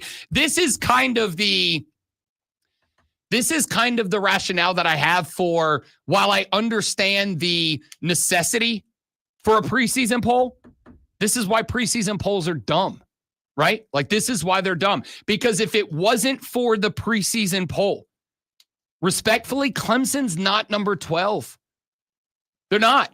You lost at home to LSU, and LSU dominated that game. I know it was a one-score game. It should have been 2 at minimum, probably could have been 3. You got dominated in your house by LSU, and it took you a while to get going against Troy. And again, I look at this Troy game, and I asked the question over the weekend, knowing full well that I was going to get accused of being hot takey. I don't think I am. I think we are borderline at the point where we have to say, and I brought this up last week as a question mark going into the weekend.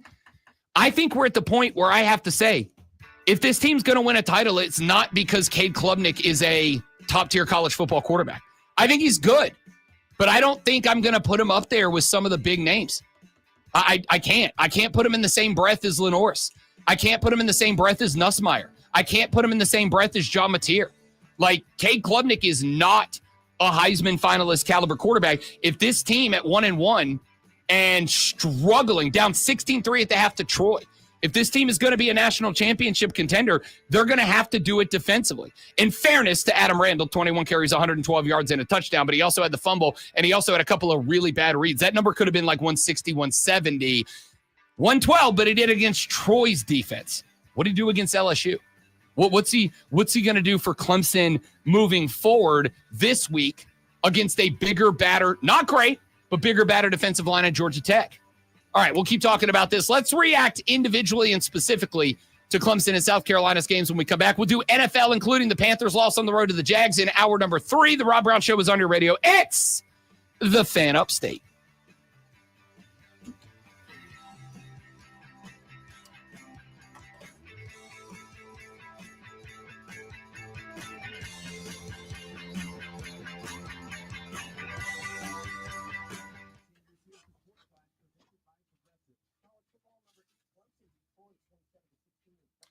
Stay right there, guys. Be right back. Got to knock something out real quick.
South Carolina takes a little while to get going in a 38-10 win over South Carolina State. Lenora Sellers does not look like that dude in this game. 11 of 19, 128 and a touchdown. There were some, obviously, as many teams across the Southeast struggled with on Saturday and Sunday. The Carolina Jaguars game got pushed back a while, too.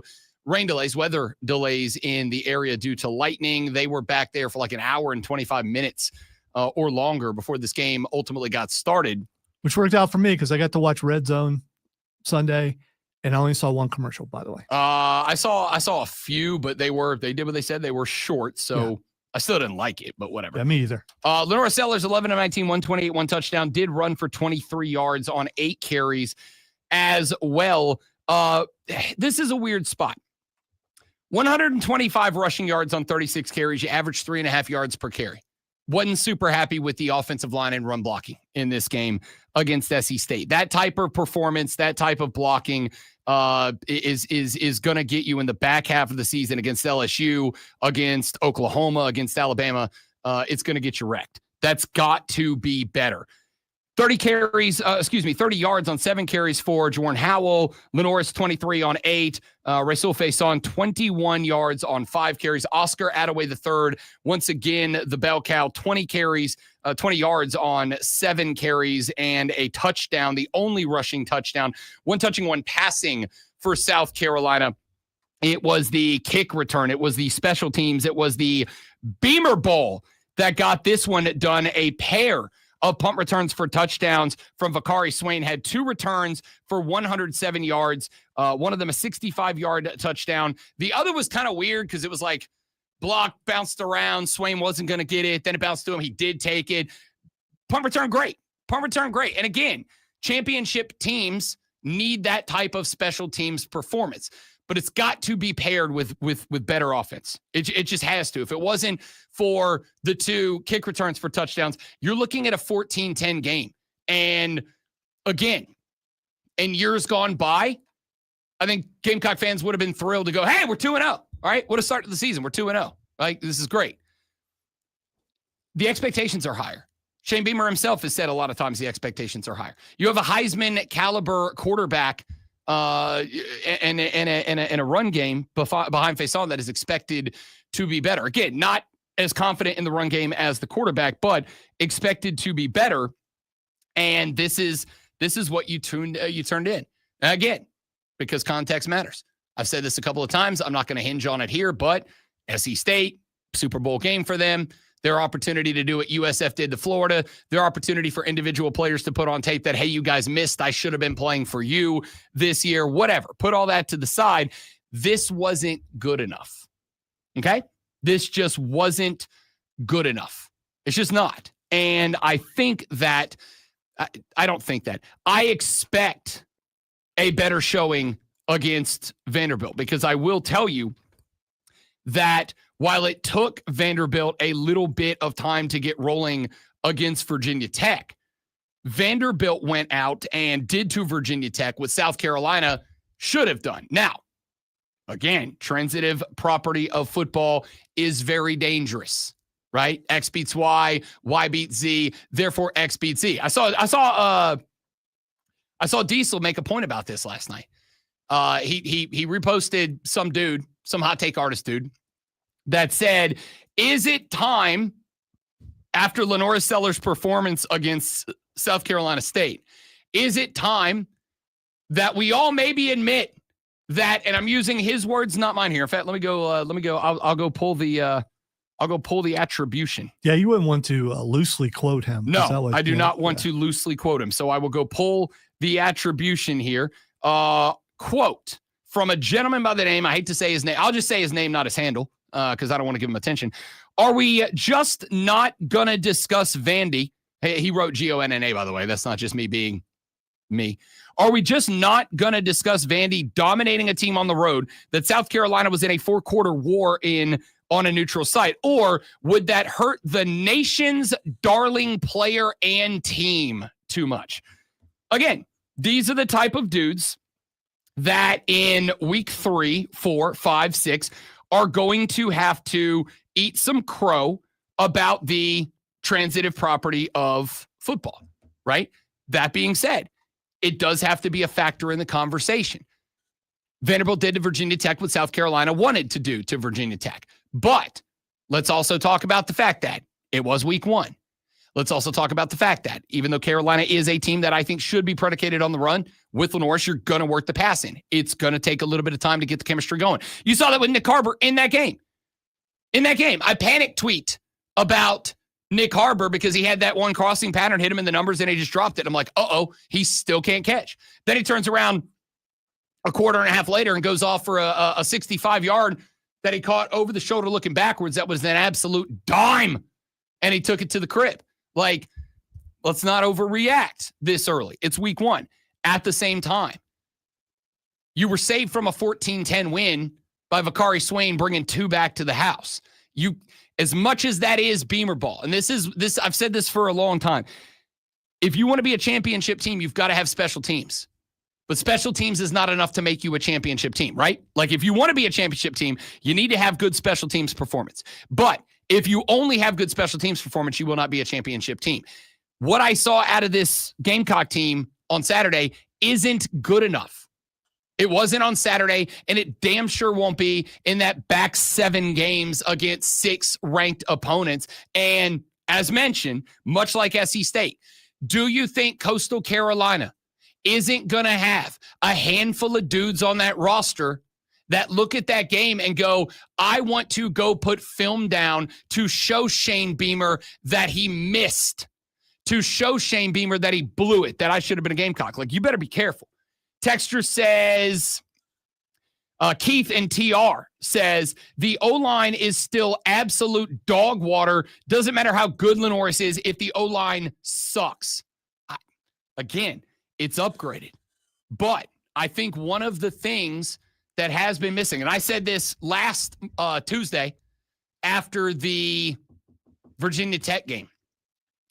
Right now, if we are talking about narratives of the Shane Beamer era, and I think it's time to start doing that. It's year 4. It's time to start doing that. If we are talking about narratives, there is, to me, one primary failure of Shane Beamer in Columbia. The man has not put together a good enough offensive line yet. That's just a reality. You got some dudes that are good dudes. You got some guys that are players. I don't know if it is development. I don't know if it's talent. I don't know if it's hype. I don't know what the case is. But you have not put together a good enough offensive line. And, you know, I can go back to Tim Tebow because I think, I'm not saying he is as good as Timmy Terrific was. I'm saying the style of game is pretty similar, right? It's a similar style of game. I think Lenoris has a better arm than Tim Tebow, but it's a similar style of game. Do you know why Tim Tebow was capable of being Tim Tebow? Because Florida also stacked the offensive line. They had the Pouncey twins. They had all these dudes up there. Florida's offensive line was a top 10, 12, 15 nationally ranked offensive line. They gave Tim Tebow the opportunity to do it. What I want is Lenoris Sellers running because he can, not because he has to. And I felt like in this game against SC State, there was a lot of running around, not because he can, but because he had to. And when Georgia's line's over there, Bama, Oklahoma, LSU's line's over there, running for his life is going against SC State. He can run for his life and still have eyes down the field. If it's the 2028 Philadelphia Eagles defensive line over there and he's running for his life, he will not have the ability to go eyes down the field because the contain will be better. The pressure will be closer to him. He won't be as much more athletic as he is against the D linemen and the linebackers of SC State. I am not writing it off. I'm saying this was not good enough. If this was, if I'm a listener rolling down 85 and I just turn on the show, it would sound like South Carolina got beat because there hasn't been one positive thing said in this whole thing. Then give me one. They won the game. That's not it. You played SC State. You said if I go down to the local elementary and get into a basketball game, I better win. Thing. I gave you one positive thing. Right away, boom, like that. They won the game. How's that now positive? This is like I talked about last week. I am not giving you brownie points for doing the expected. Never have, never will. With your football team in real life. They won the game. You said they had, in order for them to do a certain thing, they had to win the first 5 games. You know what they've done? They've won the first 2. Sure. Last I checked, they are 2-0. Last I checked, they're ranked 11th in the country. Super awesome. Super awesome. You play this game against Vanderbilt next weekend, you're losing. Flat out, you're losing. They you won't play this, that game against Vanderbilt. They'll play against. They'll be set up and they'll get all the scouting reports and they'll be playing Vanderbilt. They won't be playing South Carolina. See, State. you're, and I respect it. I appreciate it. You're doing the silver lining, everything's honky dory optimistic view. That's not what I'm here for. No, here's what I'm trying to do. I'm trying to say that there is some positives. They won the game. It wasn't like they lost. And we're going to get to Clemson. In the end, they still won the game as bad as they looked. Sometimes it's ugly, but you get the victory. It doesn't mean that there would be repercussions that it was so bad against SC State that when they go against Vanderbilt, they're going to lose. Because I don't believe that, and you're not going to pick South Carolina to lose to Vanderbilt. This is our football conversation every year. The philosophical difference between you and I in evaluating games. I am not going to come in here and talk about things that can't be fixed or don't need to. I'm going to come in here and talk about things that can be fixed because better is better. I need to be better. They need to be better. Rob, you did a great job today, but during this segment, you did this. During this segment, you did that. No, the overall is that the show did well. Quick question. When the boss calls us in for an air check, what do we talk about? Does he go, great job? No. You suck these 2 segments. No, he does. He does say, has he ever not said great job and then pointed out the stuff? He starts out with great job. Yes. And here's the thing. Great job, South Carolina, for winning the game. There are a lot of positives here. Here are some things that we think you could do better. Not, oh, this is the worst. How in the world is this team going to succeed the rest of the year? They struggle with South Carolina State. Oh, my gosh. This team goes 1-6 in the final 7 weeks of the year. And I'll be honest with you, this team might lose to Coastal. That team that played Saturday goes 1-6 down the stretch. 1-6 down the stretch. By the way, Cruz on the stream, I will bring the same argument when we talk about Clemson. Because in the end, as bad as Clemson looked, and I just mentioned that, Clemson still won. You do not, in the Rob Brown Show power rankings, which are just as relevant as the AP poll. Stellar. You do not get brownie points. They are just as relevant. You're right. You do not get brownie points for doing the expected. You just don't. You just don't. I'm not going to say now. There's unexpected. I'll give Ohio State credit for hanging 70. That's great, even against an FCS school. That's not unexpected. That was expected. Hanging 70, sure. Penn State's not getting brownie points for winning 38-7. Like, okay, that's expected. That's about the spread. That's about the line. You're not getting brownie points. South Carolina is not getting brownie points for winning what should have been a 14-10 game, except for Vakari Swain's a dog. Like, it's not happening. I would rather we dial in on what went wrong and can be fixed instead of just going, everybody's great and you're all amazing. Give each other big old kisses on the cheek because you're super duper special. No one you're said not all that. Special right but now. Here's the thing. If you're only, you mix in some positive with all your negative. That's all I'm saying. There was some bad stuff, yes, but in the end, they won the game. There's some good stuff in there too. If there were not good stuff, then they would have lost. I gave you the opportunity. What's the good stuff? The best you gave me is they won. Okay. You beat South Carolina State. That's not what you said. Name one positive thing that happened from the game. And I gave you one. I gave you your one positive thing. Give me a football positive. You need to look at the time. The positive is you all get a 5-minute break from this. And then when we come back in the next segment, Lonzo's going to tell us all the good things that happened in that game that Shane can build on. Speaking of good things, Sports Flash. Wow. The host put me on the spot. I'm just not going to talk because I'm just a producer.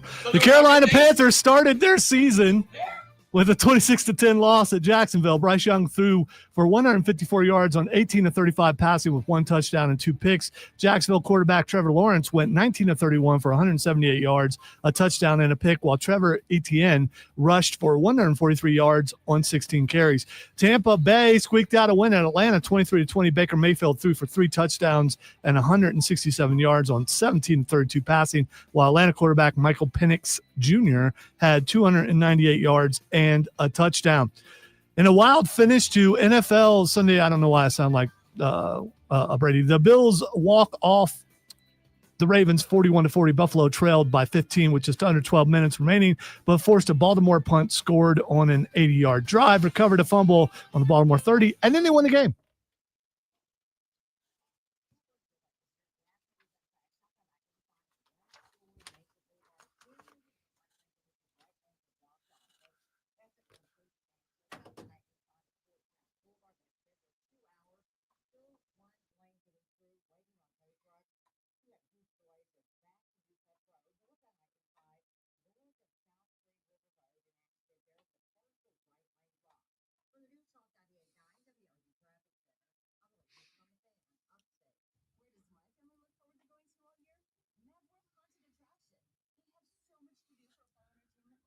Daggone it. And I need to leave the room at the beginning of the. It's going to look like that I need to leave the room because of that, but that's not why.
All right, I know how this is going to look, but this is something that has to be done. At the beginning of this hour, I have to leave the room. And I know how it looks, but because the Panther update, I can't get it in here. I have to go to the office and do it. And this is you should. You absolutely should destroy me for leaving the room. But I if I don't, it's not going to play.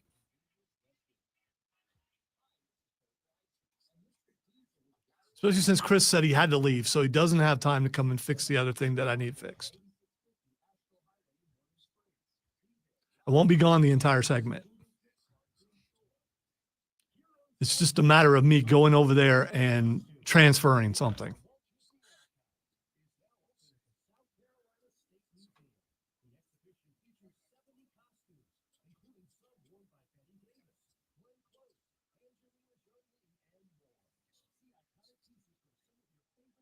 There you go, William. That's the thing.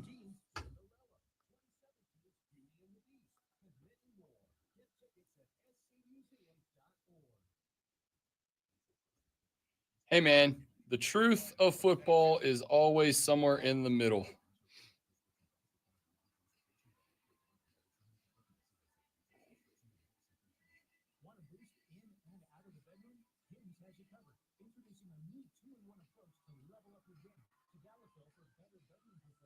Matt Worrell in the first break.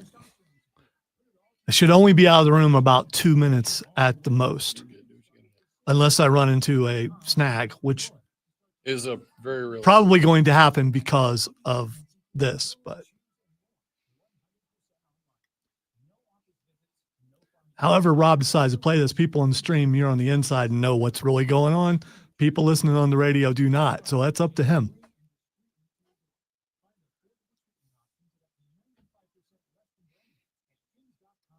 Our disagreement is real, though. I want you to know. Oh, for sure. Yeah. And it is an outlook thing. It's an outlook thing. It's never going to change.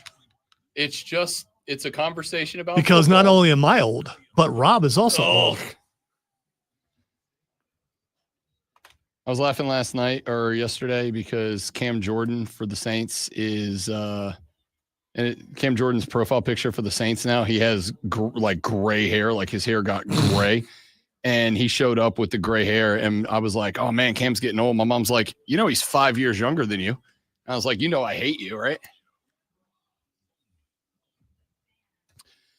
I've figured something out here. And before he leaves the room, so he knows what's happening here, when Lonzo comes back in here in just a minute, he is going to tell us the good positive takeaways for the Gamecock football team in their win over SC State. It won't matter. No, because no matter what I say, you're going to go against it and bring your negativity, your dark cloud, to try to envelop and snuff out my sunshine. That is correct. I am going to be a realist about life. But Lonzo does have to step away, and it's for a real, actual technical radio You thing. could have played it. I know I could have, but I'm not going to do that because I'm not a jerk. So here is, though, while he is away, I am going to talk about him anyway. And here's what I'm going to say. I have figured something out. I have figured out what it is that bothers me to some degree. I have figured out what it is about the way that he looks at football that is an issue to me. And what it is this. I want to play you a clip from Dabo Swinney after the game against Troy. Dabo was getting asked some tough questions after the Tigers were down 16-3 at the half to Troy. And I know that the Clemson fans were panicking for two reasons. Number one, the loudest noise on that broadcast were Clemson fans in the stadium booing their team off the field, both after more drives came up as punts and into the locker room at halftime. All right. So don't get on me for being a hater, man. When I listen to your own fans en masse in the stadium booing that football team loud enough that it was getting picked up on the television broadcast. And as somebody that has worked in that game before, I can tell you, it's not that the TV broadcast tried to hide anything, but they don't turn up the ambient mic sound, right? Like I pointed this out before. They don't turn up the ambient mic sound. If it gets picked up, it gets picked up. So when I'm listening to the fans boo, I feel justified to come in here and say, I got tough questions. I think we all got tough questions. So Dabo was getting asked tough questions after the win over Troy that for the first half was some of the worst football I've seen Clemson play in years now. And it took them into the third quarter to get rolling. Tough questions from the media. And here is how Dabo sounded when he took to the podium. Well, how about 27 straight unanswered points, 5 straight scores, and a 4.5-minute drive to end the game. I mean, he was very, very disappointed in how he played last week.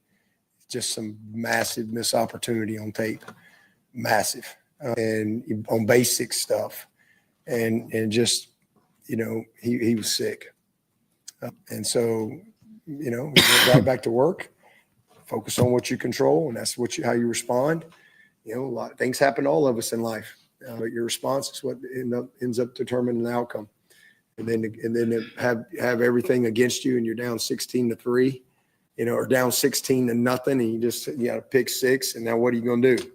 Well, how about 27 straight unanswered points? So I think what the issue here is, and this is something that Zoe and I have butted heads for the 4 football seasons we've shared together now, 3, whatever it's been. I think one of the things that we have butted heads over is that mentality of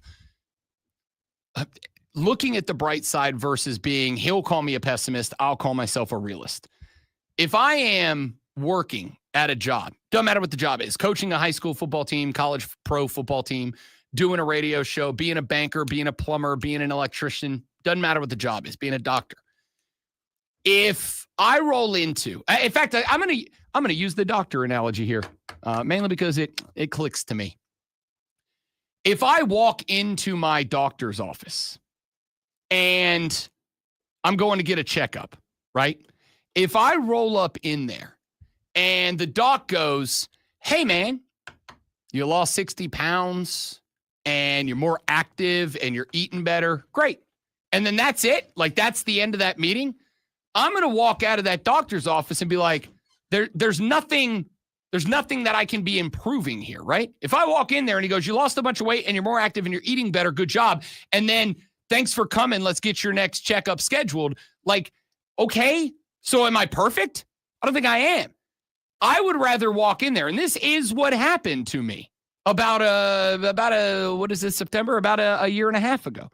I went into the doctor's office and I was sitting at 240. Like I had lost 20 pounds or so, but I was not anywhere close to what I wanted to be.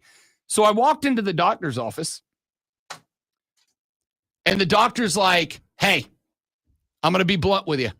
You're way too heavy." That was a great shot, by the way. I know, dude. It just hit the rim and came back out. It's a shame that you missed that shot. See how I was positive about something negative there. So if I rolled in and he's like, dude, and now I like my doc. And for the record, I have asked him to be blunt with me because as I told my boss when I got the job, I don't need you to pat me on the back. If I'm doing a good job, I'll take you not telling me anything as I'm doing a good job. Call me when something's wrong that I can fix. Call me when something is wrong that I can work on. So I told the doctor the same thing. I don't need you to tell me, oh, you're doing great and you're this and your numbers are good. Just tell me what's wrong so I can be working on bettering that. And I walked in like February of last year, and I was a little bit lighter than I was at my heaviest, but not much. And he's like, here's the deal, man. You got the knees of a 70-year-old man. You are dramatically overweight. Your diet sucks. Like, you are creating long-term health problems for you. You're engaged. You're going to get married. I'm assuming your wife likes you and wants you to stick around for a while. If you keep doing what you are doing, you are lowering the chances that you will be able to stick around for a while. You are lowering the chances of seeing a 30-year anniversary. So you need to do better. And for whatever reason, like, that was the kick in the butt that I needed. That was the kick in the butt that was like, oh, he's right. Here I am a year and 8 months later. I'm down to, after this weekend, 205. It's the lightest I've been since high school, and I feel great. And the whole reason. Now, I got another doctor's appointment coming up here in a handful of days. Same guy. Going to go in, get the old checkup. And when I go in, I don't want to be told, hey, you're great, man. Great job on dropping the LBs. Great job on getting more active. Great job on eating better. I don't need any of that. I know I did that well. I need you to tell me what's next. Can I be working on my cholesterol? Can I be working on my my vitamin intake? Can I be working on this, that, and the other? So when Dabo gets asked a tough question about his football team getting dominated at home in week 1, and then honestly, for 2.5 quarters, getting dominated at home again by Troy. And he goes, well, why don't you guys talk about the fact that we scored from 5 straight? Because you played Troy, coach. Like, that's expected.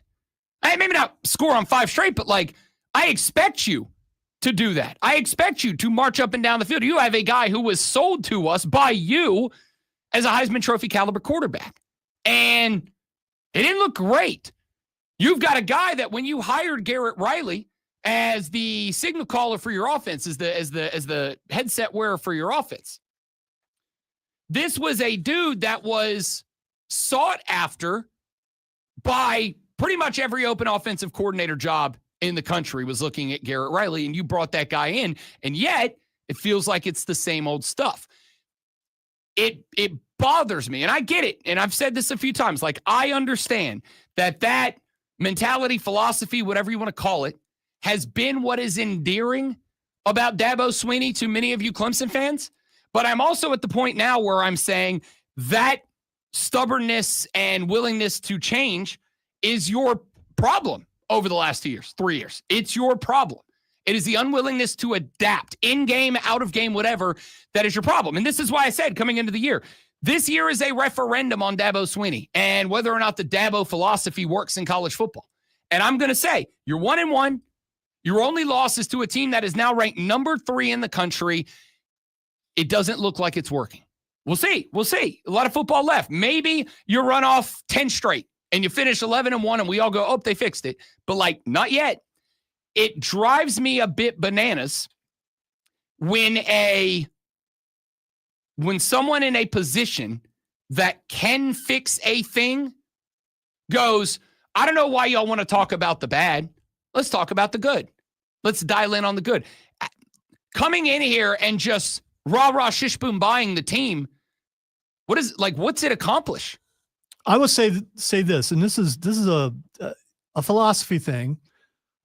This is why this is a good pairing between Rob and I, because I look at things from a fan standpoint. Rob is big time stat guy. Why they do this here? Why they do this here? He's looking at formations, looking at all that kind of stuff. And I'm just watching it as a football fan who gets to talk about it on the air. So I'm always going to be more positive, and probably in life, I'm a little more positive. I probably shouldn't be, but I am. And it's always going to be that thing. So you're going to get a mix of everything you love and hate in football. And I'm not saying love me, hate him. I'm talking about a mix of, oh, I need to hear more stats. I need to hear less rah-rah, as he just said. Yeah, I mean, a mix of both. But the thing is, The scoreboard is always a thing that matters. And you're acting like they didn't win the game. If I was listening to this show, like I said earlier, and only came in at a certain point, it sounded like South Carolina lost a game, because I never heard once, yeah, but in the end, they won the game because some positive things happened, and the positive things happened were on special teams, which is what you always expect from anyone with the name Beamer. And it happened 2 games in a row, and I hope that continues to happen. And in the end, I'm curious, how many points would they have had to score before you would be more positive? So on South here's the Carolina? thing. You know how my take on soccer, football, baseball, whatever is. The beauty in the game is not touchdowns, slam dunks, home runs. That's not where the game is. The game's not played on just the top 10. The beauty for you is not those things. If you want to win a football game, it is not just going, oh, we scored a touchdown, do that again. It is about setups. It is about individual blocks and assignments and tackles and all that. It's also about luck, Rob.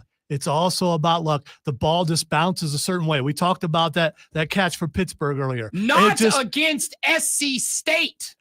Okay. It's about being the better football apparently team. there's no luck. Again, wait, how many points did that? If they scored, if it was 48-10, then would you be okay? 58-10. What did it have to be? It is not about the scoreboard. I understand that the wins and losses at the end of the year will determine who's in and who's out, and that wins are more important than losses. I'm not an idiot.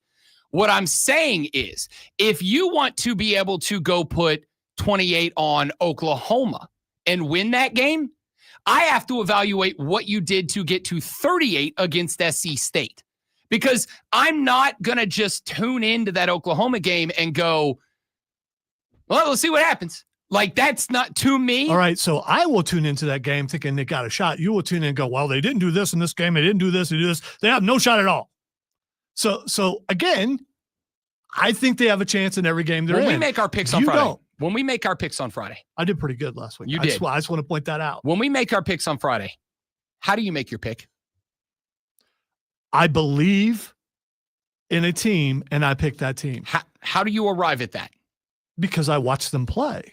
And the ones that I'm able to watch. And what do you watch? What determines whether you believe in a team or not? Oh, well, let's see. Just the scoreboard at the end of the game? They're in a 40 defense here, and then they're but what they should have played, according to Madden, if I would have I just watched the game, dude. I'm watching the ball. I watch the offensive line because I played it. I watch the defensive line because I played it. But I am not so dialed in on every single play and why it worked and why it didn't work. I'm there to have fun. That stuff for you is fun. That's not fun for me. I just watch the game. And the majority of the people, I believe, just watch the game. There's a very small portion of people who watch it the way you do. That's not saying that what you do is wrong. And even whether you want to admit it or not, the way I watch it is not wrong either. It's just how we watch a game. To me, when we talk about a game, when I talk about anything, and like I used the doctor example a minute ago, when I talk about anything, I want to know what can be fixed and done better. And coming in here, and I'm not saying you don't discuss the things that went well. We can talk about Vakari Swain.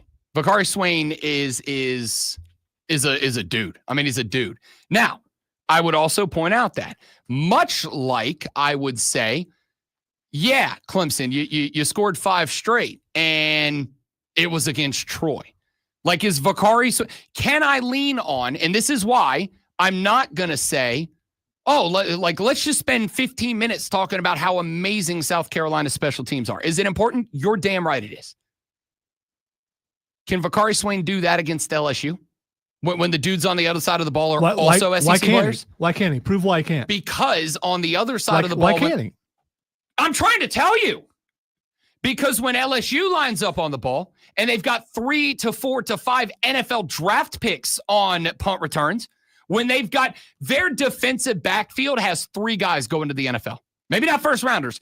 3 guys going to the NFL. Kate Klubnik knows that. Are they on punt? Are they on? They will teams? be if Vakari Swain's out there. Will they? This is part of the reason that I also say if you're a fan of South Carolina, it's important to watch LSU games or Florida games or whatever, because you've got to line up. If I'm Brian Kelly And I'm watching South Carolina, and I know they're coming to the crib in a few weeks. And I'm seeing Vakari Swain bring back 3 tutties on 3 straight punts. Yes, my best defensive backs are getting a crash course on punt coverage because that's not happening to me. And so if that's taken away from South Carolina, now we got to rely on offense playing offense and defense playing defense. So let's dial in on what offense did on offense, which is not great, and what defense did on defense, which was better than it was against Virginia Tech. We can talk about the defense playing better too. But I can't imagine a world in which Shane Beamer walks in the locker room for film study on Monday and only plays highlights. That's not it. It's not it. I want the team to get better. To get better, you have to fix things that were bad, not just clap yourself on the back for things that are good. No one's once said to say only positive things. Just said throw some positive in there. I don't know where you got that I said you should be only positive. I never said that once. Just mix in some good things with the bad. That's all. Just a little bit here. Throw in a little bit of sugar. Vakari Swain is a dude. He's a dog. Special teams for South Carolina is out of this world. You want to be a team that threatens the playoff? South Carolina's special teams will be a big reason that they get there, whether it's at 10-2 or the first 9-3 at-large team, which I've spent a number of months now saying, hey, maybe the SEC sends a 9-3 team. And if they do, I think South Carolina is the best team in line to get there. However, if you want to be 9-3, if you want to be that first at-large team that goes in at 9-3, what you did this weekend ain't getting you there because Oklahoma's beating you right now. LSU's beating you right now. Alabama's beating you right now. The only team I don't know if they're beating you right now is right Florida. now you would put money on all those teams to beat South Carolina. Yeah. Yes. Okay, we'll do it. No, because we're not there yet. But what if they come out this weekend against Vanderbilt and the offense looks the same? They're going to lose to Vandy. If they play the same game, they lose to Vandy. You don't know that. You're right. We don't know anything, Lonzo, but our job is to speculate and talk about it. Yeah, and I am speculating that you're wrong. Okay, guys, we're not going to talk about South Carolina Vanderbilt this weekend. We're only going to talk about it Monday. I don't know what you're doing now. I don't either. Other than being late for break. All right, when we come back, let's take a look at the Clemson-Troy game. Coming up later on, I got some sound for you. We'll do NFL in the final segment. We'll talk about the Panthers' loss to the Jags and more. All that coming up on the Rob Brown Show and the Fan Upstate. My world. All right, guys, one more live reading. We're coming back. Stay right there for me.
tattoo. There's a dude that was in New Orleans for a while was getting pot. New Orleans, the city of New Orleans has one pothole crew for that city. That's the it? Roads, we have one pothole crew, and the roads in New Orleans are terrible. So there was a guy a couple of years ago that, to tick off the folks in New Orleans, he would go to potholes and he would buy like traffic cones, and he would put traffic cones and caution tape around potholes all over downtown New Orleans. And so the pothole crew had to come clean it. And so since they were going to fill it out, so not terribly long ago, he started to take Mardi Gras beads and he would pack beads in out, and then he would pour epoxy into the hole. So he would fill it in with Mardi Gras beads and clear epoxy. So if you were driving and there was a pothole, it was just blinged with shiny Mardi Gras beads. And the city started getting really mad at him. And all the people started going to City Hall meetings because they were like, if we find this guy, we're going to start finding him. And the people were like, he's filled in more potholes than you. Maybe shut your mouth. It was awesome. More than 40 million Americans go to Newsmax for news they can trust, because we are real news for real people. I love a day on the water with friends, but my moderate to severe plaque psoriasis sometimes holds me back. Now I'm all in with clearer skin thanks to SKYRIZI. Risankizumab Riza, a prescription-only 150 milligram injection for adults who are candidates for systemic or phototherapy. Teaching music is my passion, but my active psoriatic arthritis can limit me. My biggest disappointment in The Conjuring Last Rite was it was set in 1986 and there wasn't enough music. There's only a couple songs that played. Like, okay. The Cult played and Howard Johnson played. Howard Johnson. Howard Johnson? Howard Johnson. Howard Johnson? Howard Johnson. There's nothing like clearer skin. There's nothing like better movement, and that means everything. Ask your doctor about SKYRIZI. Visit SKYRIZI.com or call 1-866-SKY-RIZI to learn more. Today, expect sunny conditions with a high of 77. Weather brought to you by Robert Half. Our recruiters' expertise and award-winning AI will find you the skilled candidates you want. At Robert Half, we know talent. Visit roberthalf.com/talent today. The Fan Upstate. Here's how to get in the game on your radio at 97.7 FM. Oh, look, there's that thing again. Chris Olave, 7 receptions, 54 yards. Marvin Harrison, 5 receptions, 71 yards. Garrett Wilson, 7 receptions, 95 yards. Mecca Abuka, 67 yards. Jackson Smith and Shigba, 124 yards.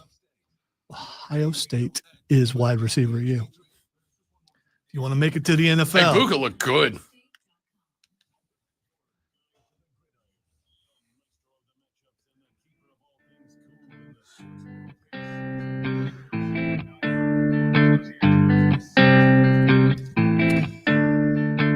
The Rob Brown Show on your radio. It is the Fan Upstate. We've got John Blau of the Post and Courier coming up in the next segment of the show. So we will address the conversation about Clemson with John, get his thoughts on the performance against Troy, and look ahead to what has become a more interesting looking game on the road at Georgia Tech this weekend. So we got a very short segment here. I'm letting the music play because it's easing the tension. Okay. How can you be intense and want to fight when this is playing? Like knock off Weezer. I'm a fan. Let me tell you what we got coming up in the final hour of the show. The NFL. Week 1 in the books yesterday. We have just kind of grazed the surface of the NFL and everything we saw yesterday. It was so good. Can I tell you real quick my favorite thing that happened yesterday? I have made it clear I do not play fantasy football anymore. And yesterday, I got a hilarious reminder on why.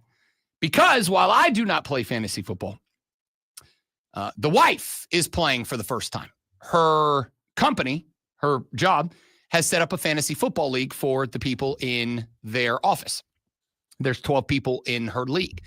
And so about a week ago, she said, hey, we're doing an auto draft.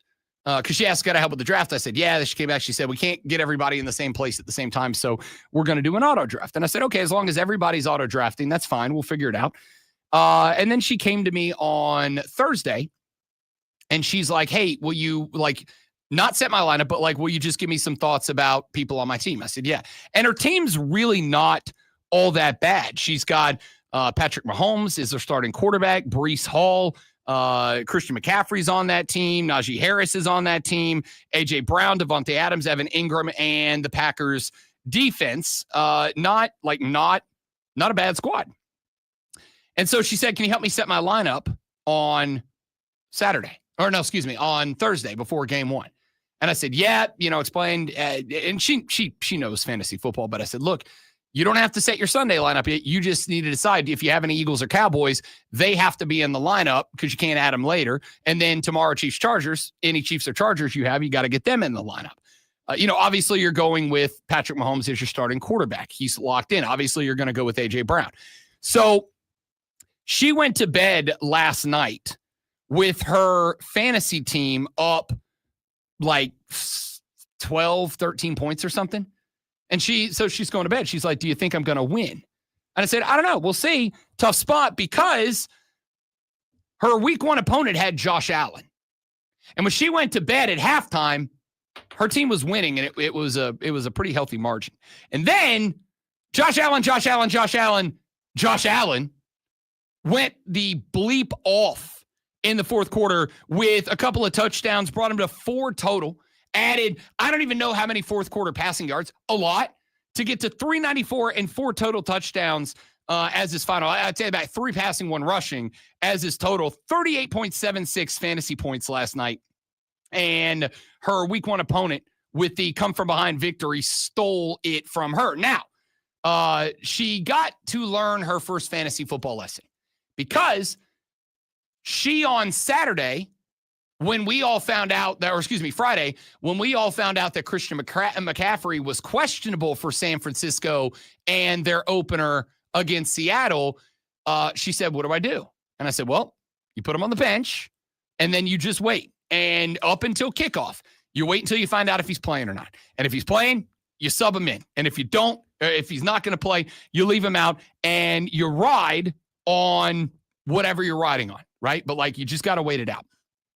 So she said, okay. So she put Najee Harris in. I thought Najee might have a chance at a good debut, getting his first start there. They might give him some comfort time. Obviously had the injury in the offseason, but from what I understand, he's back and whatever. So she learned on Sunday, watching pregame is not an option for her anymore. Because she's not she'll come sit down with me when the Saints play. She'll come sit down when the Saints play, and they played at 1. So I had the game on. I'm in the back. I'm watching the pregame. 1 o'clock, she comes, she sits down. I don't think anything of it. 3 minutes into the game, she's like, is that Christian McCaffrey playing? And I said, yeah, they said in the pregame he was going to play. She's like, you didn't tell me. I'm like, oh, I didn't know that I needed to be your personal Jay Glazer. She didn't play McCaffrey. McCaffrey on her bench with 14 points. She lost by 10. Woof. Woof. She's not happy today. And what I'm really excited about is to find out Sunday, is she going to be on the couch with me at 10 a.m. when Howie and Terry and the boys start giving us the updates? Or is she going to be popping back in at 1 o'clock and just going, why didn't you set my lineup for me? You do know that you're making her look bad.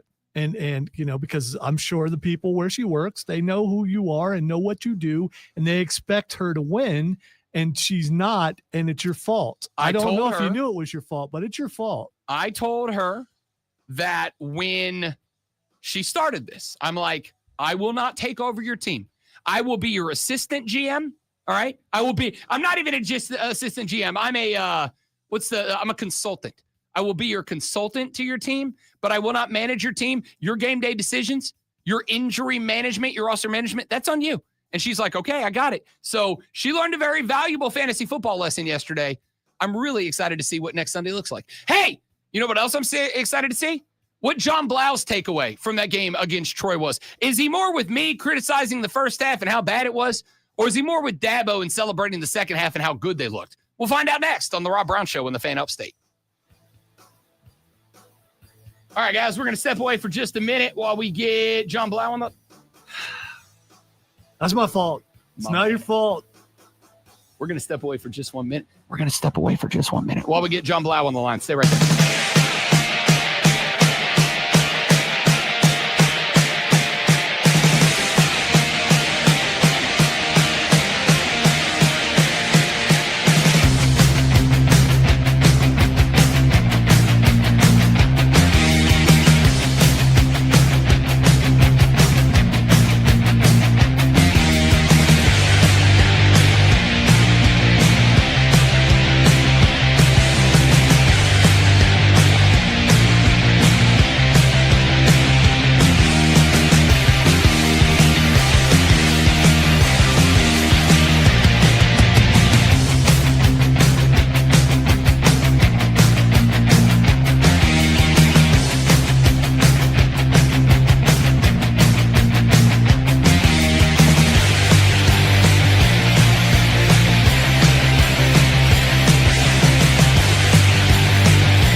the Clemson Tigers do get the win over the Troy Trojans this weekend, 27-16.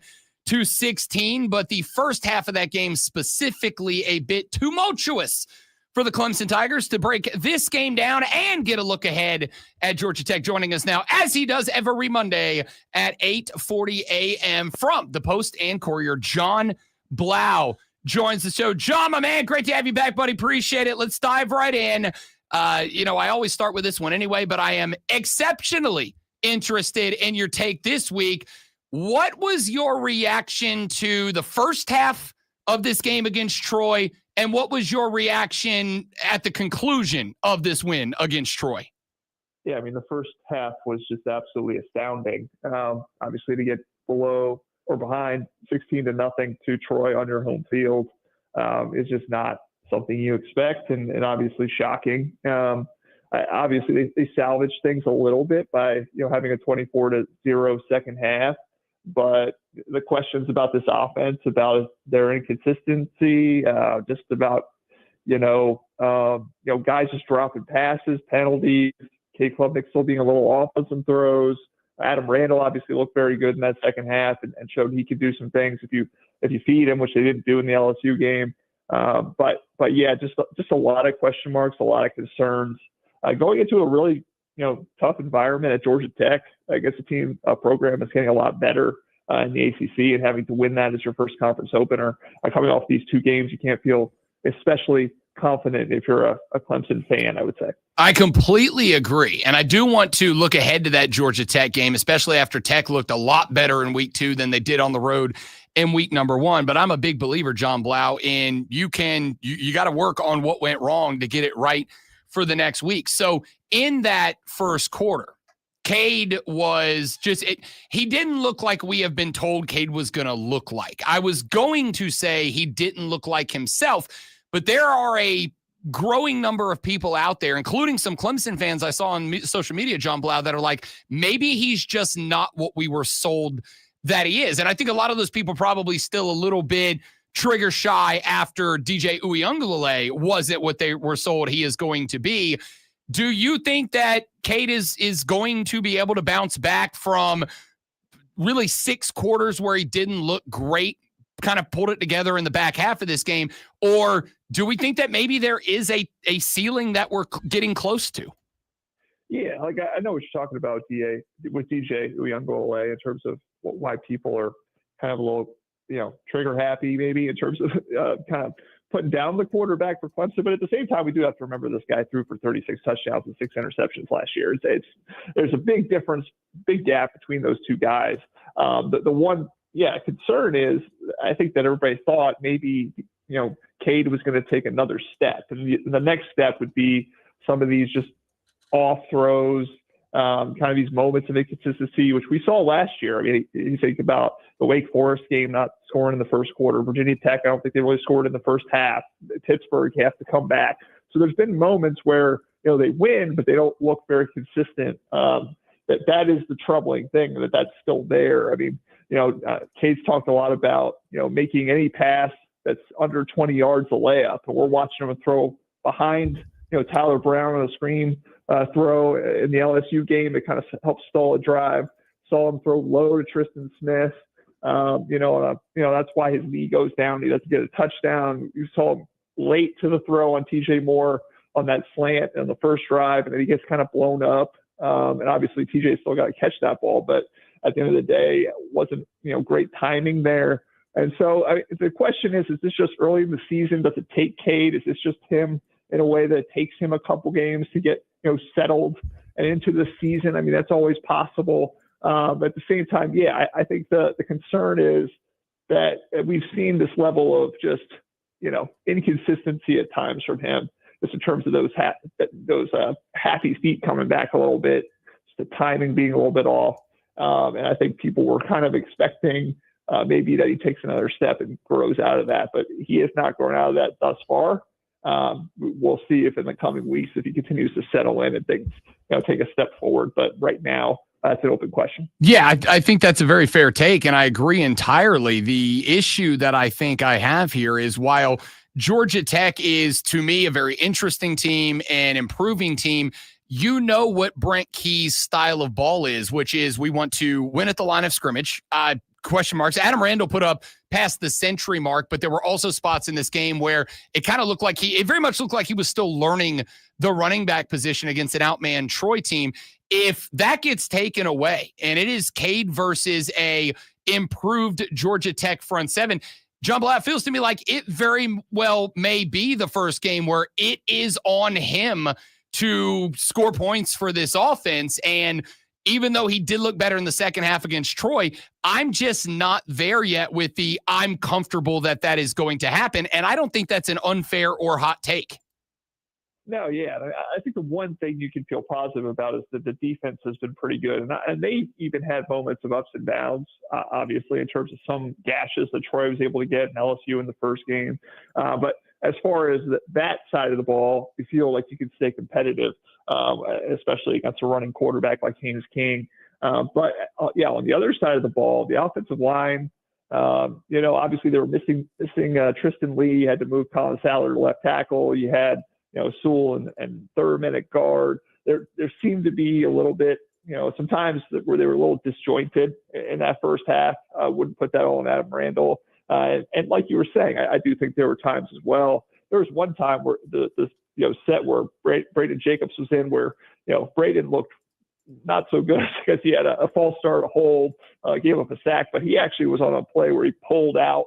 And if Randall had actually kind of followed Jacobs, he could have, ran for about 30, 40 yards, probably kind of cut it up inside and I'm getting 3 or 4. So on the offensive side, they have to be able to establish that run, earlier, be more consistent up front, but there are some, mitigating factors there in terms of Tristan Lee, will he be healthy? Do they get him back? Do they have kind of Sadler back on the inside, which I think is where he's a little bit better? And can they be more, can they have more continuity up front, like you said, to kind of win a game that's going to be won at the trenches against a team like Georgia Tech and Brent Key. And so, it's a huge question mark going into this next game. I think the one big positive that we can take away from these first two games with a loss and a bit of a struggle against Troy is that the defensive front seven, despite the fact being run out there for extra snaps because of short drives and turnovers and whatnot, has been consistent. Wade Woodaz has looked very, very good. Sammy Brown, in the spots that he showed up, has looked very, very good. To me, it feels like against Haynes King and Jamal Haynes at Georgia Tech this weekend, John Blau, those guys may have to be even better. This is a dynamic quarterback running back combination. It took them a minute to get going against Colorado. Looked dramatically better in a win this past weekend. How big do you think the front seven continuing to be consistent? How far do you think that goes in order to get that first ACC win against Tech?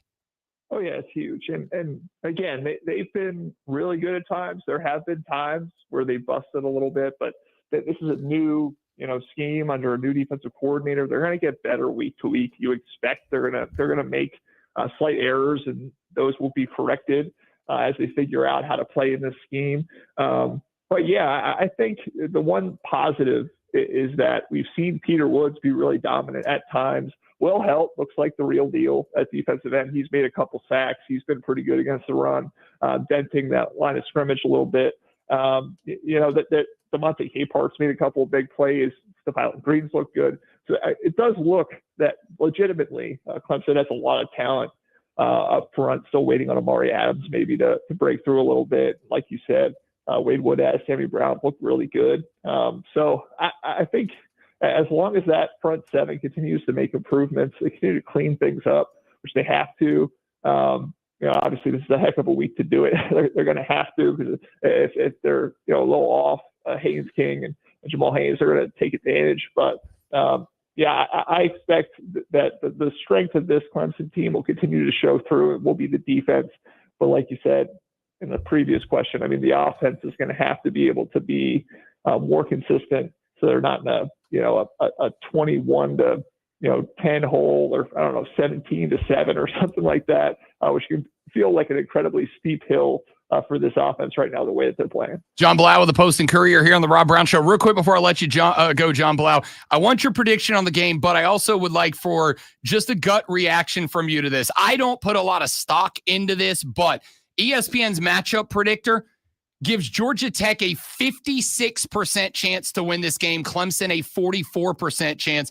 Do you think that's fair? And give me your overall thoughts on this contest.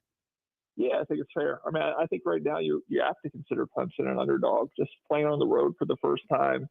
Obviously Troy's able to get up on you 16-0, and this is a giant step up in terms of the program that you're playing. Obviously, at the same time, you have to remember that LSU, Clemson had a chance to tie at the very, very end of the game. So it's not like there's a huge discrepancy talent-wise. There's a reason why everybody thought Clemson could be what Clemson could be, because they do have a lot of talent. But the way Clemson's playing right now, I don't know how you could predict Clemson to win this game. I think that they very likely could. But if I had to, predict a score right now, I'd probably say something like 24-20 Georgia Tech, just the way that Clemson's played early this year. But at the same time, again, if a very talented defense shows up to play, they clean some things up.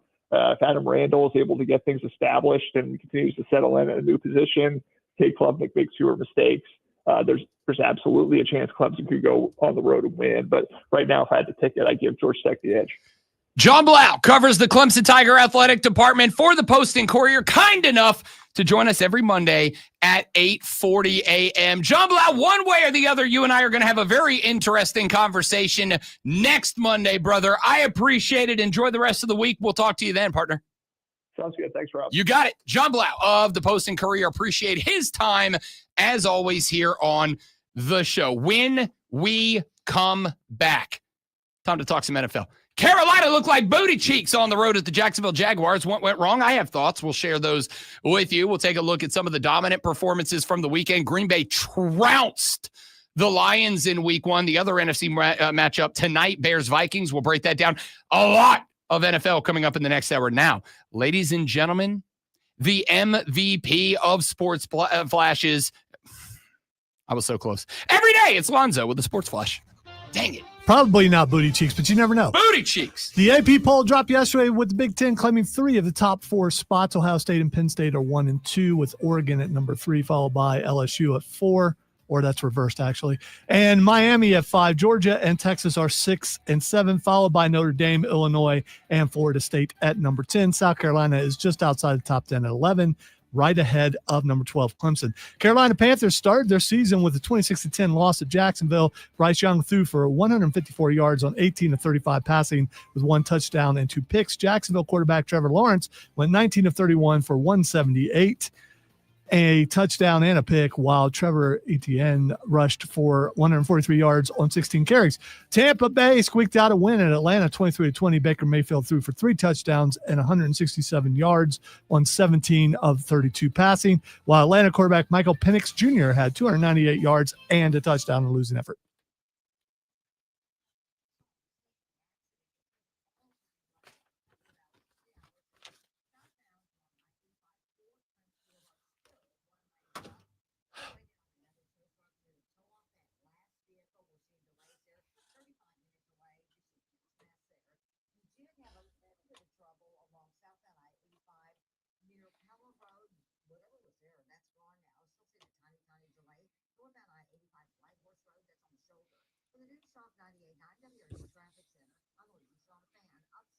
Hey sports fans, I'm Mark Brumman, owner of Garage Stores Today. That's right, Garage Stores Today. We proudly serve Greenville, Greer, Spartanburg, and the surrounding counties with fast, reliable, and honest garage door service. Tired of companies showing up late or not at all? Not here. At Garage Stores Today, we pride ourselves on same-day service, ultra-quiet motors, new doors, and dependable repairs, all backed by honesty and reliability. Sick of looking at that ugly garage door, or maybe your garage door sounds like a train when you open it? Don't worry, listeners. We can fix all those loud noises for you. We offer new garage door packages with whisper drive motors that will solve all your garage door headaches. Call Garage Doors today at 864-924-9272 or online at garagedoorstodaygreenville.com. Upfront pricing, superior products, fast, reliable service. and most reasonable rates around. Garage Stores Today, Greenville.com. Your access to cutting-edge pain relief just got even easier. QC Kinetics now offering virtual consultations for new patients. Hey, it's Rob Brown. If you are living with chronic joint pain, you can now meet with a QC Kinetics medical professional from the comfort of your own home. This all-new telemedicine platform is an exciting and time-saving option. It can either be by phone or video conference. And You know what I love about football? Not so much arguing about football. Believe it or not, I hate that because sometimes it gets way too heated. It's 9 o'clock already. I don't know how that happened. And we ain't even got to all the football yet.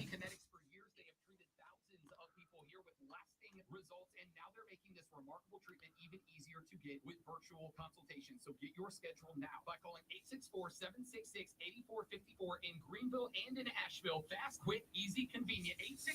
864-766-8454. It's a possibility. Mad World Haunted Attraction is now open. Experience haunted houses, mini golf, axe throwing, and much more. Located in Piedmont off I-85, exit 35. Get ready for 15 years of fear at Mad World. Buy your tickets now at madworldattractions.com. If you are facing divorce, call Cordell and Cordell today. There's a lot on the line in divorce. This is Joe Cordell of Cordell and Cordell, the largest family law firm in the country. With over 35 years of helping clients navigate. I'd be interested to see if the if Evero, defensive coordinator, makes it through the entire season, because I think the defense is definitely a problem. Offense didn't look that great either, but defense,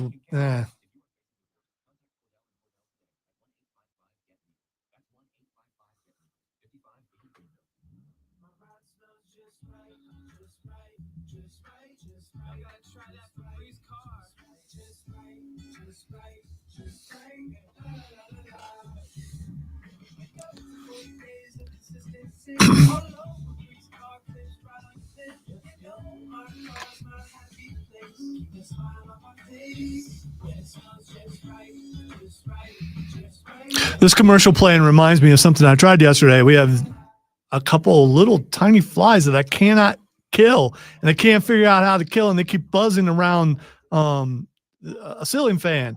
So I'm like, I don't want to spray bug spray inside the house. So I tried room spray.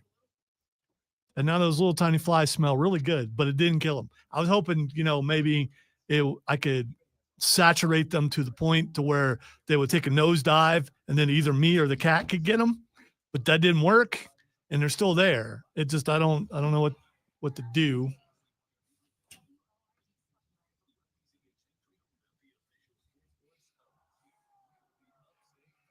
Maybe I need to get some chopsticks. It could work. Although I can't use chopsticks, so I wouldn't be able to catch the flies with chopsticks. I tried to use room spray on these 2 flies yesterday because I don't want to spray bug spray in the house. They smell really nice when they fly by. It's just, yeah.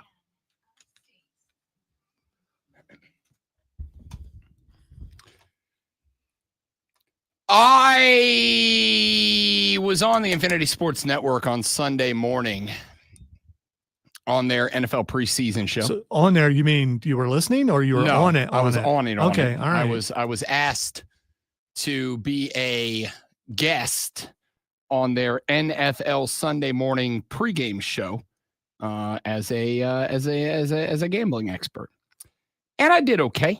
However, one of the picks that I got wrong, both on the air and in real life, was the selection of the Carolina Panthers to cover a 4.5-point spread as underdogs on the road at the Jacksonville Jaguars. And they did not do that or even come close to it. Hey, but on the positive side, you said that Jacksonville was going to look a lot better this year. I did. And you were right. I did. As a matter of fact, I got asked. Did they look better because they were playing Carolina, though? I don't know. We'll find out. Yeah. I was asked on the show. I was asked on the show as well to give a futures bet that I really liked. And the futures bet that I gave was the Jacksonville Jaguars to win the AFC South. That is not just a take that I threw out for the sake of the show. Like I've said that on the shows I've been on. I like Jacksonville to win the AFC South. That is, I don't do a lot of futures. You said that on this show. I believe that was your pick. And it's, yeah. I don't do a lot of futures bets, primarily because I don't like having, again, I'm a beer money bettor. Like that's kind of been the official nickname of Rob Brown on the BetMGM network is I'm a beer money bettor. Like I'm throwing, I'm throwing $10, $15, $20 bets around. Like if I have a great weekend, I can buy a 6-pack of good craft beer this week. Like that's pretty much what it is. I bet enough in the handful of times that I take the trip to go do so to pay for my beer next NFL Sunday. Has there ever been a time where you're like, yeah, I'm so sure about this that you Jaden Daniels for Rookie of the Year last year. Okay. That was a futures bet that I put a good size bet on last year. I was very confident in that. Put a good size bet on that last year. It is rare, but with future bets specifically, I don't like to tie up big money that I have to wait 6-7 months to find out if that bet's going to win or not, unless it feels like a lock. I did take Jacksonville to win the AFC South. I really think they are capable of that this year. And I've given you why. It's not just what I think Jacksonville is going to be. It's what I think the other teams in that division are as well. So blah, blah, blah, blah, blah. What the hell went wrong for the Carolina Panthers? I have a couple of things. Number one, I am going to criticize Bryce Young. I know. Sit down. Make sure your socks are pulled all the way up so that I do not blow them off. I know if you were watching on the stream, you just saw me hang on. Yeah. Because I'm just like. Literally, he grabbed the desk. Yeah, what? He grabbed the desk and held on. So I want to criticize Bryce Young. Bryce Young did not look comfortable at all. He didn't look comfortable. He didn't look in control. It looked to me like he and the rest of that offense was unprepared. And I would like to take you back to a conversation that we had 2 weeks ago. The conversation we had 2 weeks ago was my disappointment and displeasure in the way that the Carolina Panthers handled their preseason this year. The disappointment and the displeasure was that I think you got to play your starters a lot, because you have changed everything about this offense. Now, in fairness, Adam Thielen was still in that offense at the time. And when Adam Thielen got traded to the Minnesota Vikings, one of the other takes I had was, don't be shocked if it takes a game or two for the passing offense to get up to speed. Because you just took, and this was my big concern, you just took the security blanket of Bryce Young away from him, which is fine. Sometimes, as a parent, you have got to take the security blankie away from your kid, because if your kid doesn't learn how to be independent without having the security blankie, you're going to create a kid who's going to get sent to school and ain't going to be ready for it. Right? And I kind of feel like maybe that's a little bit of where we are. Not that Carolina looked and said, we've got to have BY do it without Adam Thielen. I think they just looked and said, we can get a return on a 36-year-old wide receiver that is worth investing in down the line. I disagreed with it then. I disagree with it now. I think you saw why I disagreed with it on Sunday, but it is a reality of what happened. The Rob Brown Show is going to give you the nuance of what a lot of other people are going to do today, who are just going to come in here metaphorically in the sports world, not in here, but metaphorically, you're going to hear people that are going to be, hey, Bryce Young sucks. Bryce Young sucks. Bryce Young looked bad. He looked uncomfortable. He did not look in control. There is a number of reasons for that. He showed emotion. He nearly broke his helmet. And because I have to put up with that. So I do think that I do think that it is fair to say even I expect more. Because if the offense isn't clicking, it is on your quarterback to get it right in the huddle. It is on your quarterback. And it didn't look like that. It looked to me like for the first time, even when things were going poorly for Bryce Young in his rookie year, even when things were going poorly for Bryce Young at the first half of last year, Dave Canales has pointed this out. And it's one of the things I have agreed with the most. It has, even in those spots, looked as though, even if things were going bad, BY was the type of dude that could get in the huddle and go, hey, fellas, come on, let's get it together. It's not a motivational speech, but I'm sure he said more than that. And there were probably a handful of in there too, right? It didn't look like that yesterday. Yesterday, it looked like the frustration got to him. Yesterday, it looked like the lack of production, the lack of open dudes, the lack of availability of ball catchers was there. I also think that a lot of it had to do with some of the wide receivers. And I'm going to tell you right now, and I'm going to need a shower immediately after this show because of what I'm about to say. I don't think Xavier Leggette's the guy anymore. I love him. I love him. He's an entertainer. He's a character. I love him very much. I don't think he's that guy. He had some drops.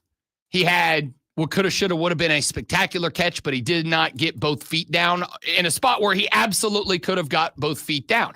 It is hard to do what he would have needed to do to catch that football. But it's something that if you're an NFL wide receiver, you have to be able to do it, right?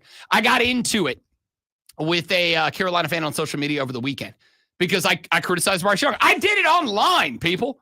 All right? That's how disappointed I was. So I got into it because a guy said, like I'm in an alternate universe or something. That's weird. Hey, again, I am a realist when it comes to ball. All right? I'm a realist. I criticized Bryce Young and I got hit with the, so it's like, you need to try out for the team. No. I don't need to try out for the team. I have eyeballs and a TV. He sucked. All right? And I know he sucked. And he lost his composure, which there are 3 things that are going to make Bryce Young a good quarterback. They are his accuracy. They are his pre-snap acumen. Those are the 2 Drew Brees characteristics I've leaned on. And the third has been composure. But he lost his composure in this game. He lost his composure. And if he loses his composure, he will 1,000% wash out. But I also have to say, I think that it happened not too long ago, lost my composure because I was working with someone who not just didn't do his job, but it was like he was trying to do the opposite of his job. I'm sitting right here, dude. No, it wasn't you. It wasn't Gosh. you. You're my Adam Thielen, not my Xavier Leggett. Because I'm old. When I throw, and by I mean Bryce Young, a ball that is a elevated on the sideline ball to Xavier Leggett, and it is 100% a ball he has to catch, and he goes up, gets a foot down, and then just takes a big-ass stride out of bounds instead of tapping the second foot. I know it's hard to do. But you're an NFL wide receiver. I can't do it. But that's why I'm a fat guy with a radio show and not a guy playing football. All right, he was moving pretty fast. And I think it's because there was no effort that everyone's upset about it, that he didn't try to drag his toe, but he was moving pretty fast. I don't care. You know which other NFL wide receiver is moving fast? All of them. They're the fastest guys on the team. All of them are doing that. It's just not good enough. And when I see that happen, that's a spot where I go, there's one of 2 things happening for Xavier Leggett right now. Either number one, his head's not in the game, which if it's not in the game after the year you had last year, I can't get it in the game. If you are not dedicated to the craft after what happened last year, when everybody was riding high, you became an internet phenomenon, a celebrity of celebrities in the NFL. But everybody was also going, I hope you make it. Because right now, there's no guarantee. Because at the end of the day, while it is probably great for the Carolina Panthers to have a guy that is an ambassador to the fan world like Xavier Leggett, it doesn't mean a damn thing if he can't put a toe inbound, man. Like, you got to be able to do that. So when BY's out here hitting that pass, which adds 20, 22, 25, whatever yards, whatever it was, to the stat sheet, and I got a dude who doesn't realize you got to get 2 feet down after a year and a half in the league, yeah, I'd be frustrated too. You know, if you look across the desk and you see your coworker falling asleep on you when you're trying to do a job, you're probably going to get a little mad. Never happens around here. Allegedly. It just doesn't happen. So with all of that being said, Bryce Young still can't lose his composure. You know what it is? Did you see last night when the Ravens scored a touchdown and they ran by the sideline and the Bills fan reached out and he hit, I don't remember who the first guy he hit was, but he hit a guy in the head. And then when Lamar came by, he reached over. And I'm not talking about like a like a helmet tap. I mean, he pushed Lamar's head away, and Lamar turned around and shoved that dude like 2 rows back into the stands. And everybody's like, oh, you can't do that, Lenore. Or you can't do that. I said, Lenore's. You can't do that, Lamar. You can't do that. And I'm like, yeah, but like you get it, right? Like, yeah, you can't do that. But also, you get it, right? Yeah, it can't be touching. I mean, stop. Not just touching. Yeah. Shoving the helmet of a dude. He didn't Lambo leap into the crowd. He was running by the sideline. Did he Travis Kelce him? I mean, almost. Like, it wasn't a slap. But, dude, he put his hand on Lamar's helmet, and he shoved it. And Lamar turned around and shoved him. And everybody's like, you can't do that, Lamar. And I'm like, yeah, you're right. You can't do that. You know what it is? I can't remember the movie. I wish I could now. No, it's not a movie. It's a TV show. South Park. There was an episode of South Park where Cartman was being exceptional evil, as the one and only Eric Cartman is wont to do. Cartman was being really rude to Wendy Testaburger. And Wendy scheduled a fight. She was going to beat Cartman's ass in a fight, in a schoolyard fight. And she goes into Principal Victoria's office because PC Principal wasn't there. It's a deep dive on South Park. Stick with me. She goes into Principal Victoria's office, and Principal Victoria, she walks in. She's like, Wendy, you can't do this. And as she's saying that, she's like closing the blinds and shutting the door and locking it. She's like, you can't do that. But sometimes you got to cut out a cancer when it happens. Sometimes you can't ask it to be nice. Sometimes you can't polite your way out of a cancer being a cancer. Sometimes you can't. Sometimes you have to fight. You understand what I'm saying? I'm not saying you should do it in this situation, but sometimes you have to fight.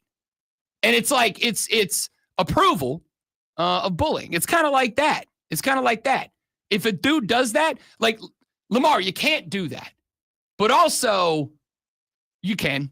Right? Like, you can. You should not go bully the Phillies Karen lady online. But also, I'm cool with it if you do. I've been looking for the Lamar video. I can't find it. So, yeah, because I want to see it. Yeah, I mean, it's a shove. Like, it's a good shove. I'm picturing Keith Lee, Adam Cole moment. It's pretty close. So, blah, blah, blah, blah, blah. The point here is, there comes a point here. I'm gonna drop it in your I'll drop it in your DMs. Great one. There comes a point where you just have to be able to fight. And there comes a point where you go, you can't do that. But also I understand why you did it. It's kind of backwards for Bryce Young. Like, at the end of the day, I understand you losing your composure. You were hitting dudes in the hands and dudes were dropping the ball. You were hitting dudes in the hands and they weren't getting the feet down when it's their job to get the feet down.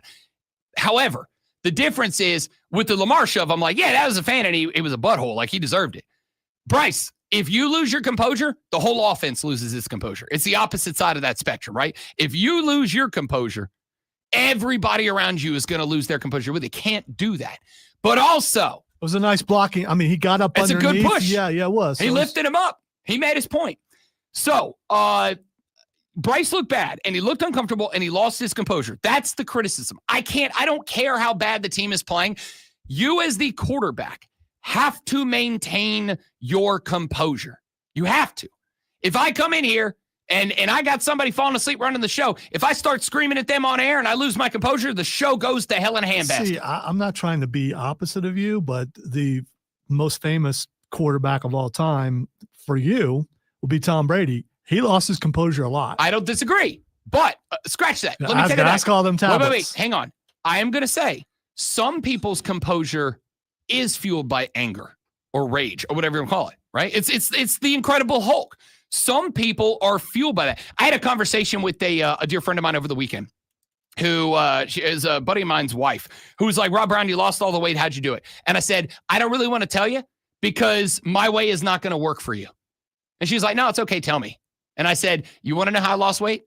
I genuinely every morning weighed myself on a scale and it was higher than I wanted it to be. I called myself a fat piece of to the mirror.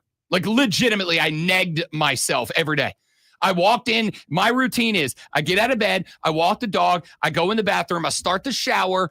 I go to the bathroom. Then I wash my hands because I'm not a savage. Then I go to weigh myself on the scale. And in the mornings where I weighed myself on the scale and it was higher than I needed it to be, I called myself a fat piece of. And for a while there, what I did was I would take a picture of me at my fattest and I would make it the home screen on my phone. So every time I looked at my phone, I saw that. So if I was like, oh, I'll work out tomorrow, but I'll get some fast food on the way home. When I open my phone to pay for it or whatever, there's Fat Rob. And I had to look Fat Rob in the face and be like, I'd rather have this burger than not be that guy anymore. I kind of did. That was my composure. That's how I maintain composure. Brady's that way. But that's the thing. That's not Bryce Young's way. We know that. His way is to keep everybody calm and on the same page. And for a precision accurate, it's like Drew Brees. You didn't see Drew Brees lose his cool very often. But because the composure is what kept the guys around him composed. That was atrocious. I'm also going to say this. And I don't know if this is on Canales. I don't know if this is on Bryce. I don't know if this is on the offense. I'll tell you what I do blame it on. The fact that the wide receivers and the quarterback did not have as much time together in the preseason as they should have when you are retooling and rebuilding the entire wide receiver core as you did after Thielen left. The play calling was booty cheeks in this game. The play calling was bad. It was the worst play calling I have seen in the past 9 or 10 games out of Carolina. It was predictable. It was boring. It was vanilla. Everybody's getting mad at the defense today, and I get it, and I understand it. I want to be very clear. I don't expect the defense to carry games like this one. I don't. And that's a good Jacksonville offense. I already told you. I think they're winning the division. They're going to put up points this year. I don't expect the defense to carry. I expect the defense to do what the defense did and keep teams in the low 20s. I expect Carolina to go score in the upper 20s on average and win the game. You can't lose your composure. But by goodness, when wide receivers are dropping balls, when the offensive line is opening up play routes, and by the way, getting called for penalties constantly in that game, and you've got all the rest going on, and your play calling is boring, vanilla, unimaginative, uninspired, everything I've said about Garrett Riley and Clemson, that's your result, guys. Like, that's your result. That's what went wrong for Carolina, in my ever so humble yet frequently correct opinion. Back after this to talk about the rest of the league on the Rob Brown Show in the Fan Upstate.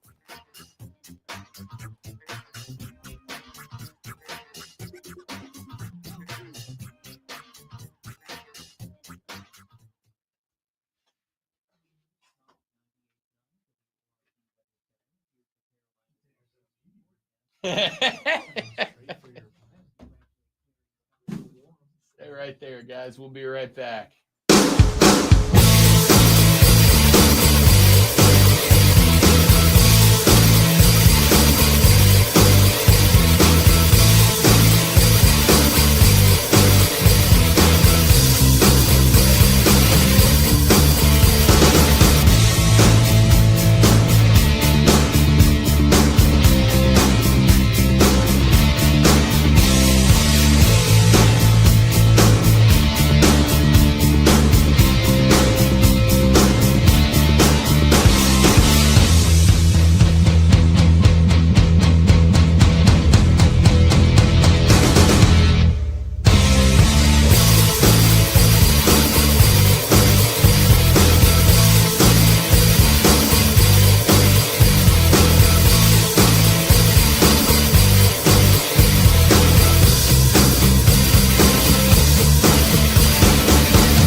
The Rob Brown Show back on your radio. It's the Fan Upstate. Talking about the NFL weekend that was. A couple of things that jumped out of week one at me. I will start with Lonzo's Kansas City Chiefs so we can get his thoughts on a 27-21 loss on the road. Well, I guess both teams were on the road in Sao Paulo, Brasilia. Justin Herbert's very good still. Mm-hmm. Here's the problem, and this is one of the two specific things I brought up about your football team. One of them kicked in. One of them is, can they stay healthy? It is an older team. They did revamp at a number of positions, but the skill position guys, with the exception of a couple like Xavier Worthy, an aging team, Travis Kelce, Patrick Mahomes, etc. The second thing that I was concerned about, especially until you get Rashee Rice back, can you run the ball? Patrick Mahomes was your leading rusher, 6 carries, 57 yards, and a rushing touchdown. I don't like Mahomes is always going to have rushing yards because a lot of his game is improving outside of the pocket and every now and having to take off. You can't win games if Patrick Mahomes is your number one runner in any offense. I think that the Chiefs are basically at this point, and I know it's week one. I don't want to overreact. Maybe I am. You tell me. I think you're surviving till week 7 when you get your running back mood right now. Receiver. My biggest problem for that game is the defense. The defense did not play like they've been playing in the past. Also, Jawan Taylor, I don't know why he's still on that team. The rookie left tackle out of Ohio State looked really good. Yep. Jawan's still jumping off sides. Yep. And getting caught for it. Also, and you and I talked about this earlier, and it's been we've seen players be ejected for punching, but a player decided to take Travis Kelce's head off, but because it was an open hand and not a closed fist, they didn't kick him out of the game. And they're just inviting, the NFL is inviting a bunch of open hand slaps. And I don't know if most people don't get to see how big the hands are of an NFL player. Especially O linemen and D linemen. Yeah. They would take your head off if they smacked you with it. It wasn't, it's graphic what was done to Kelce. I'm surprised that he didn't get a concussion out of it.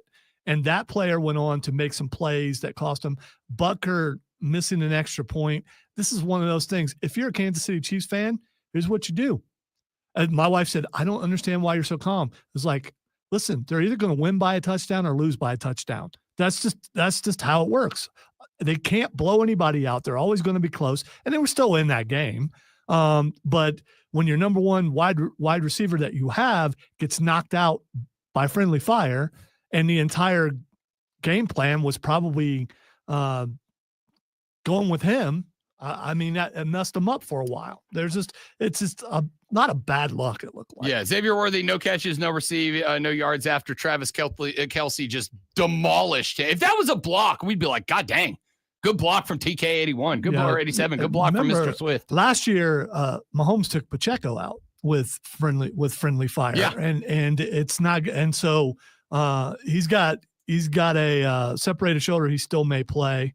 There are just little things that just add it up, 100%. And maybe it was them being in Brazil or something. I don't know, but I'm not concerned for the entire season. The other thing is run Kareem Hunt. Pacheco wasn't getting anything, but when Kareem Hunt got in there, because he's your bigger guy, he was able to run against them. So I think they could have done that a little bit more. Pacheco, 5 carries, 25 yards of 5.0 yards per carry average. Kareem Hunt, 5 carries, 16 yards for 3.2 yards per carry. All right, so maybe it just looks better. But I would also point out, I think the 16 yards of Kareem, there were a couple of 3rd and shorts, 2nd and shorts, like they were more impactful yards. Like this is one of those times that, again, that's what they're using him for now. Yeah. Is third down, and it can also catch out of the backfield. This is one of those times, again, that I say stats are good and you need them, but stats are like a bikini, like they if you don't see the context, like Kareem Hunt's 16 yards were probably more impactful than the 25 yards of Isaiah Pacheco. Either way, I can't have Patrick Mahomes more than double up any running back on my team in rushing yards. He had some if really that's Lamar, open, Josh Allen, fine. Yeah. Not Mahomes. Yeah, but Mahomes had really open lanes. It wasn't like, there was no one in front of him when he ran. So, I don't disagree. And he's deceptively fast. and he runs weird, and people don't think he's that quick, but he is. He's fast enough. I agree with all of that. I still can't have it. 20-13, Cardinals knock off the Saints. Spencer Rattler, another situation where I say stats are fine, they're important, but they do not tell you the truth about what is happening. Rattler 27-46, 214, no touchdowns, no picks, a 49.8 QBR, kind of right in the middle of the road. I will also say Chris Olave had a very rare drop that would have added probably 18 to 22 yards, depending on the yak. I would point out that Juwan Johnson, who did have a good day, 8 yards, 8 catches, 76 yards. Rat Daddy also put one from 14 out on his hands that would have sent the game to overtime with a successful extra point, and Juwan just dropped it. It wasn't jarred from him. It was a tough catch. He had to elevate. You're a tight end. That's your job. That's what you do. You go up and you catch the ball over linebackers.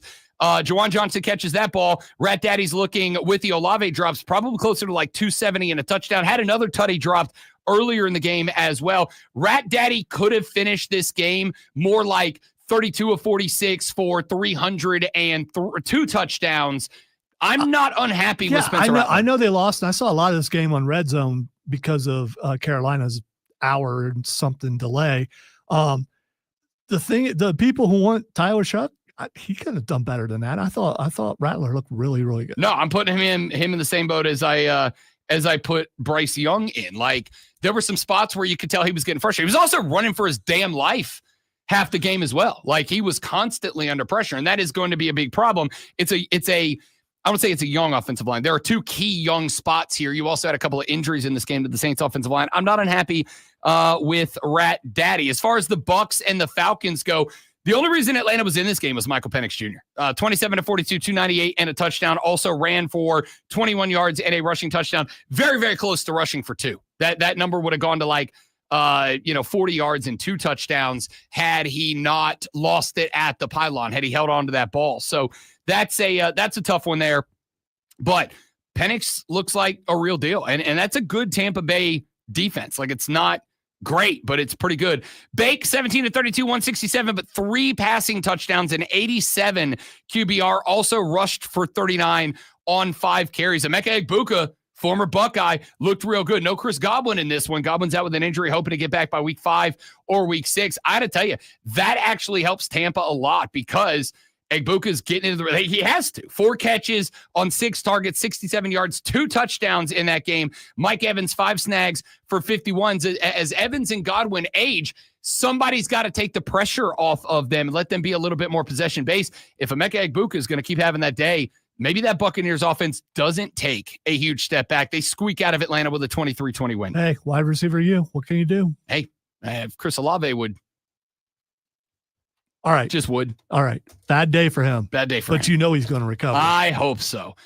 Joe Burrow, 14 of 23, a $113 and a touch. Took 3 sacks for 18 yards, a 51 QBR in the Bengals 17-16 win over the Browns. The Browns were actually the story of this game. Joe Flacco, 31 of 45, 290 yards, 1 touchdown. Did have a couple of picks in there as well. I know one was off of a tip, so it really should have been more like 1-1. He had the first 2025 NHFINT, the old not his fault pick.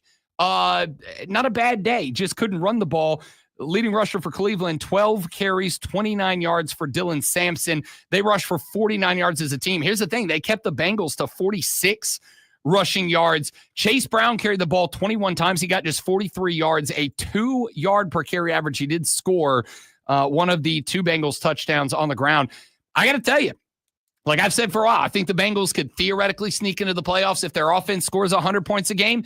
I also want to say, well, actually, same Bengals team that lost in week 1 last year and then went on an absolute tear. And this is a rivalry game out of the gate. So I'm going to push pause. I'm not going to hit the throttle on. I'm going to push pause on the Bengals. And I think the Browns are still going to stink. Game that I got wrong in both directions. The Colts slaughtered the Dolphins. 33-8 is your final. Danny freaking Dimes, 22 of 29, 272 and a touch in this one. Jonathan Taylor rushed 18 times for 71 yards. More importantly, the Colts made Tua Tagovailoa look like he had no idea what the hell was going on. Like, I get it. Everybody wants to make the concussion jokes and that's all good, whatever. But it's just not great. It's the team. It's not. Yeah. I mean, a part of it is him, but the rest of the team does not look good either. Yeah, so. it was bad. It was bad to the point that I'm not ready to join Zoe on the Danny Dimes makes the Colts a threat in this division. I am willing to say my one take, there is only one, my one take from preseason that I think I got wrong. I said I think the Dolphins are going to shock everybody. Now, it turns out they just suck. I mean, that's it. It was pretty shocking. Yeah. It was. There are very few, this is what I think this team is going to be in week 1 that I'm like, okay, that's definitive. I'm right? Like even when I want to say I'm right, because it makes me look good on a rodeo. Very few, here was my preseason take, and after week 1, I can say I was right about it takes. There's a couple, though. Miami is one I was very wrong about. I can say I'm wrong. I thought the Dolphins were going to shock some people. The only team, the only person that looks like the Dolphins are going to shock is me. Holy, that was bad. All right, when we come back, we'll look at some of the other games and results from week number 1. Titans did not look awful in their debut loss against the Broncos. The Niners find a way to get it done late against the Seahawks, but I don't think there was a shocking more result than the Packers doing work against the Lions yesterday. We'll break that down and more as we wrap up the Rob Brown Show next, right here on the Fan Upstate.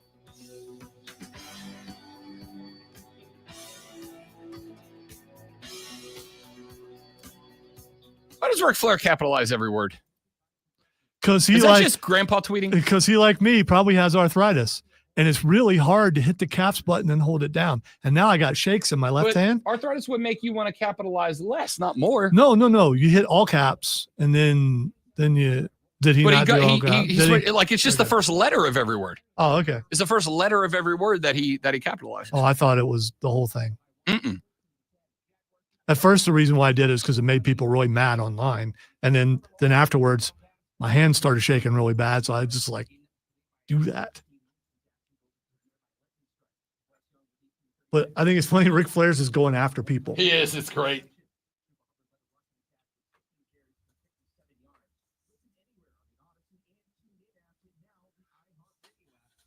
Aaron Rodgers, I met you once. I'm on your side. Screw you, ESPN. That's basically like he's going after all those guys. Oregon. He's just getting his name mentioned, I suppose.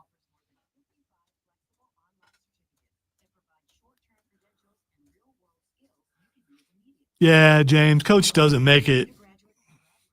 I wonder what his buyout is. Miami's coach. Let's see.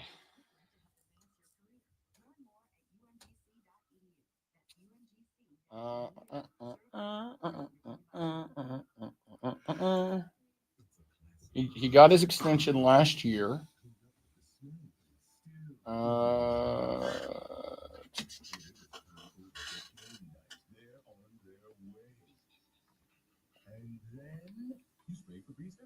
I'm reading the article from when they signed his extension in August of last year, and it's just like glowing reviews of Mike, and now it's like,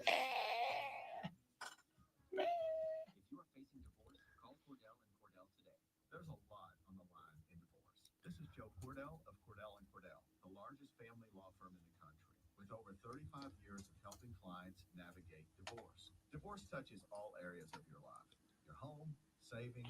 I would like to pat myself on the back. I just successfully spelled the word embarrassed, which is the one word I never spell right. Every time. One R or 2 R's? 2. Okay.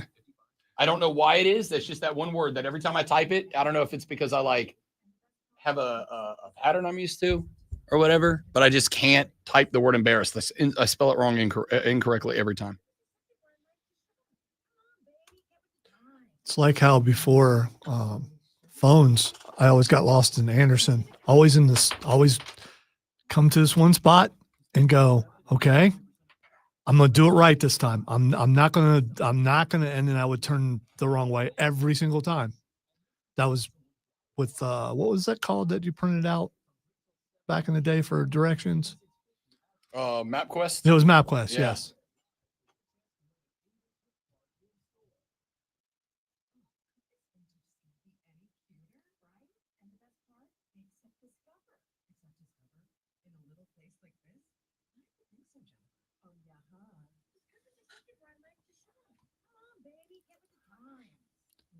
Do AJ Lee's abs make you angry? No. Okay. Angry is not what they make me. Okay, because I mean, the fact that it looks, some people come back and are like, oh, but she's like, oh. She looks incredible. I don't think the Chiefs want Tyreek Hill back, James. He was losing his mind. Yeah, on the he looked like he sideline was yesterday. having convulsions or something from what I saw. It's like he was losing his mind. Like, dude, no one should. You can't.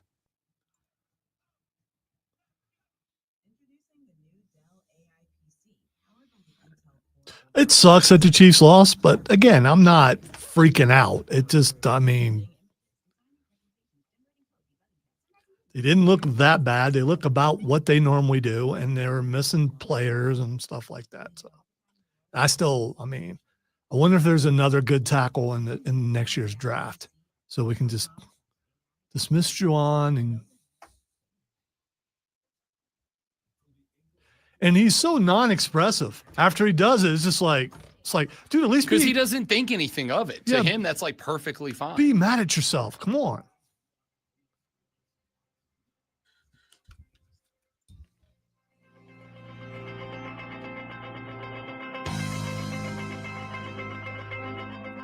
Texter said, time to tank for Lenoris.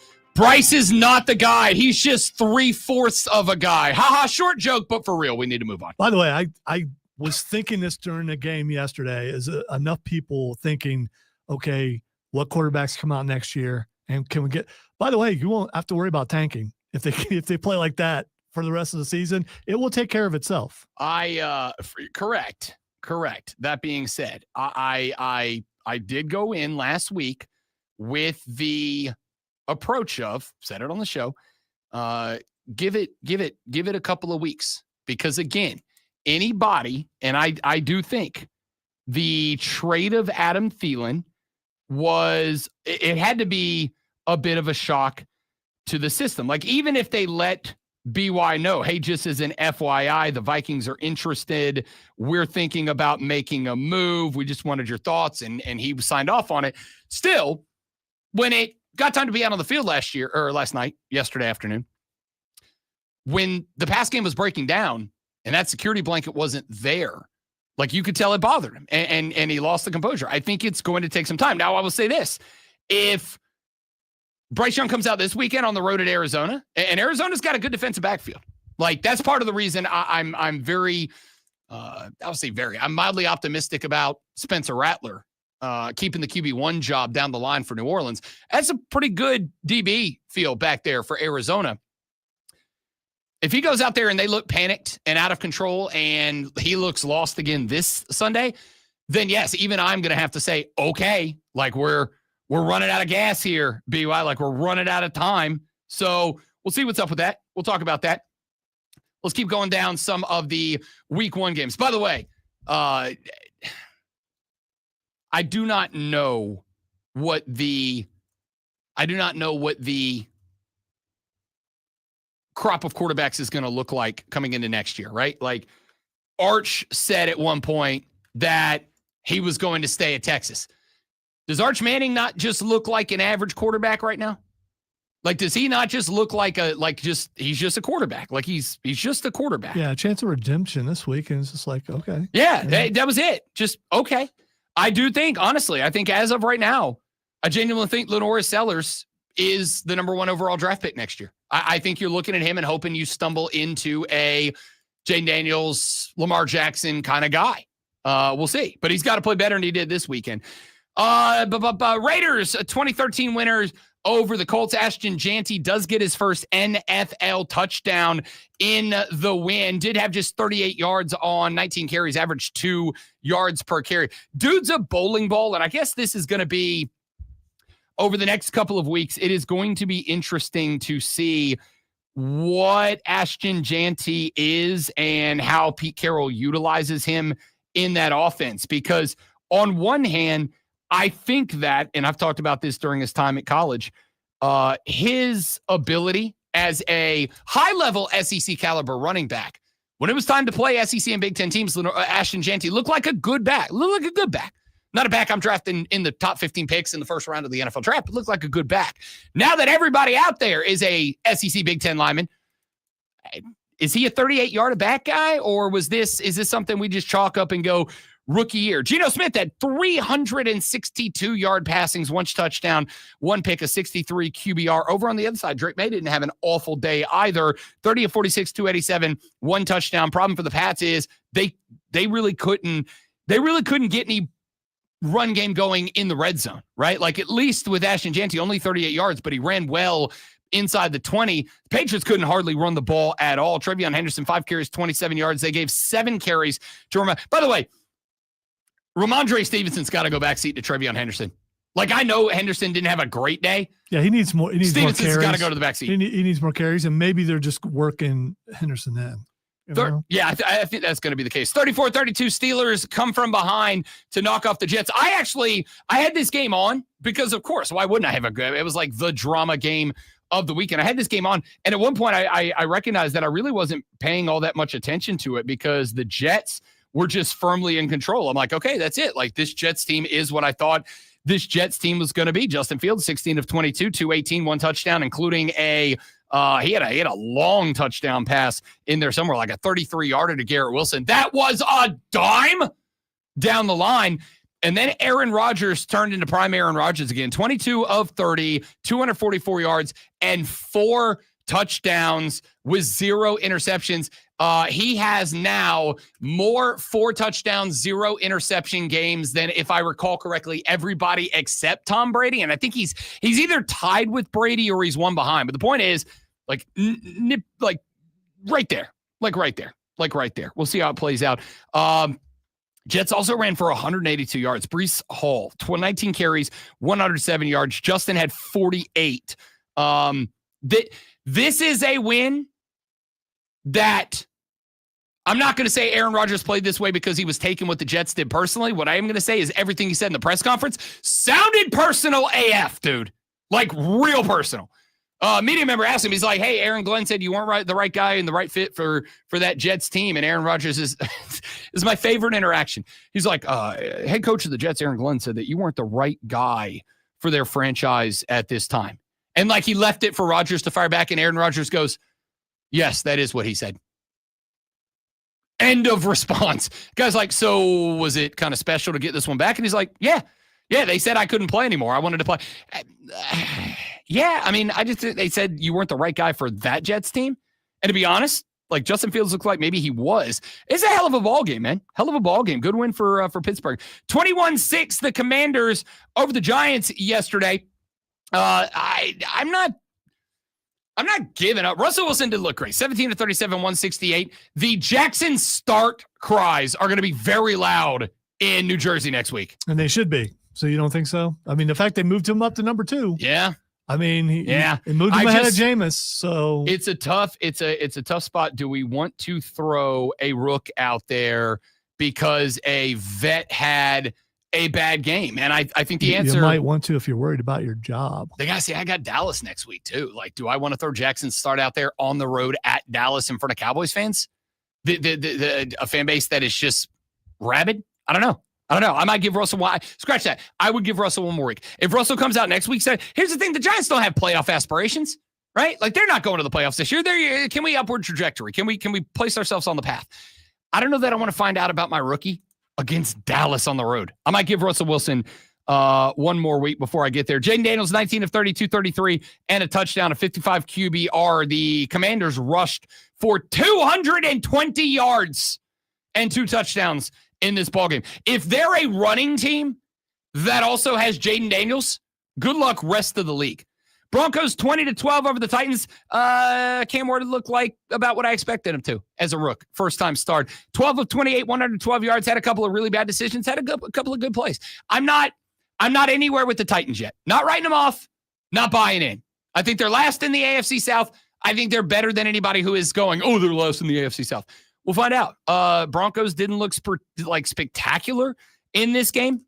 Bo Nix, 25 of 40, $176, 1 touchdown, 2 interceptions. I think the Broncos, I think some of y'all may have been a little high on Denver. I think. 17-13, 49ers get it right. Pun intended. Hey, I didn't even think about it, but yes, it was. Totally. 17-13, 49ers get it done over the Seahawks. Best numbers of a quarterback who didn't look good. 26-35, 277, 2 touchdowns, 2 interceptions for Brock Purdy. I think they're already hurting. In fact, if Christian McCaffrey doesn't go in this game, 22 carries, 69 yards, 9 catches for 73. If McCaffrey doesn't go in this game and be McCaffrey, they lose this game to Seattle. I don't think the 49ers are going to be good. That was a good stat line for a quarterback who had a bad performance. Biggest shock of the weekend, Zoe, any question? Packers dominate the Lions from start to finish. Yeah, definitely a shock. And now, the Rob Brown Show presents Twitter. They did lose their coordinators and some other things, though, so that's going to take them a little while to get used to that. I know some people are worried that maybe the old Detroit is back. I don't think so. All right, the first thing that's axing is Canelo Alvarez. He has a fight coming up with the other dude that I am blanking on, but am forgetting right now. Yeah, Terrence Crawford. Yeah, it's a big name. Yeah, big name. It is. Canelo Alvarez v. Terrence Crawford is what this upcoming Saturday? 13th. Yes, this upcoming Saturday. That's actually a big one. That's actually a big one. It's I'm also actually really excited about it. Free on Netflix. Yes, it is. I saw that, and I'm actually really excited about it. This is one of those spots that boxing's got itself in trouble because it has been nothing has mattered but the money. The problem is when you gatekeep everything and put it behind a paywall, how do you get new people to care? This is a good way to do it. And I think I don't do this very often. I'm going to pat Netflix on the back because this is one that they did not have to do that. They could say, hey, it's our first pay-per-view on Netflix, and I would probably buy it. It's not though. It's not because whether you want to no real boxing match. I know real boxing match. I know, but between boxers who matter. And then they've also done some other sporting events, including wrestling. So yeah. I mean, so they learned what they were doing, and we'll see if they've improved with the boxing with this, especially this big of a matchup.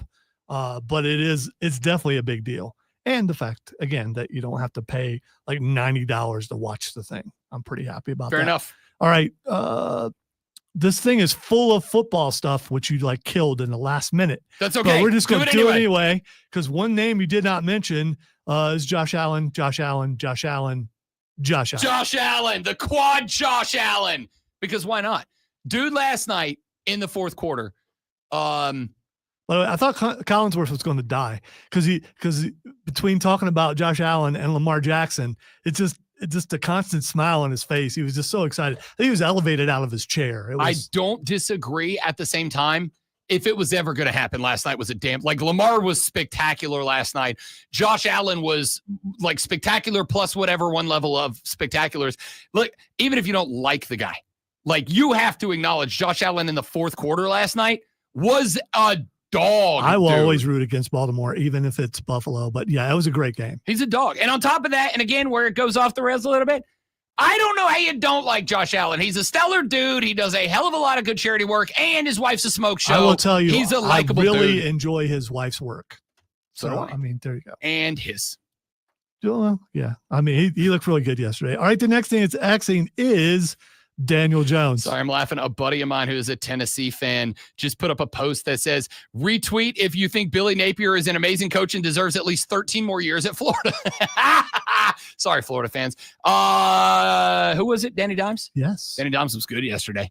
Danny Dimes was good. Remember, I didn't say this is what's going to happen, but I said Danny Dimes could be the next installment in the franchise matters in the franchise quarterback tag as much as quarterback matters in the franchise quarterback tag. I do not think the Colts are going to maintain. In fact, if anything, after watching Tyreek's meltdown on the sideline, dude, if there's one person in the league who cannot be an a-hole on the sideline, Tyreek, it's you, man. Stop. After watching that, I am going in quite literally 3 days because I said on Friday, I think the Dolphins are my surprise team in the NFL nope, I was wrong. That's on me. My bad. I get them right more than I get them wrong. I got that one wrong. The Dolphins stink. Sorry. Hey, that's it for the show. Would you look at that? We made it 4 hours of sports talk entertainment in the books. Here's the good news. We got 4 more days of sports talk entertainment upcoming when we come back tomorrow. Do you know what makes its return to the show tomorrow after going on the shelf, after being in a hiatus for such a long time? Tomorrow, we maintain, we bring back. That is not real. Oh, okay. We hand out the TMFINRs again tomorrow. I know it was some other Tuesday thing that we used to do. Okay. Oh, no. We're good. No. Football season's back. We kill off the off-season fill time segments. Tomorrow, we hand out our TMFINRs for the football weekend. Got to see if anybody steps onto the awards list for Monday Night Football. Enjoy Monday Night Football. Do not drink and drive. I'll punch you in the face. Come back tomorrow. The show will be better, I hope. The Rob Brown Show on the Fan Upstate. Later. Nice to see Josh get his government name back. Hook. Not even close. Wow. Not even in the wow. That was like Matumbo must have been over there or something. Atrocious. I thought you were bringing back Hills and Faces. That's why. I mean, which we haven't done in like years. Yeah. That's peak off season radio. Not for years. It hasn't been. Yeah, we so didn't do it this offseason. no, we didn't do it the year before that either. I think It it's was in the off season. no, we didn't. We didn't do it during football season. No, we haven't done it since we've been on mornings for sure. And That's right. You're right. Yeah. You're right. I'm not saying I want it to come back. I'm just saying we haven't done it. That's all. I'm making a good argument. I don't think that I am. All right, guys. I have got to go do stuff, including watch like 7 football games from the weekend to give grades. Pretty excited about it. Thank you all for being here. You're all spectacular people. We appreciate your time, energy, effort, contributions to the show. I hope you'll do more of it. You got any thoughts? Send them to me. Otherwise, have yourself a lovely rest of your day. Enjoy Monday Night Football. I will do my best not to be too tired tomorrow. But if this game's as good as I hope it is, I will be. See you then. Bye.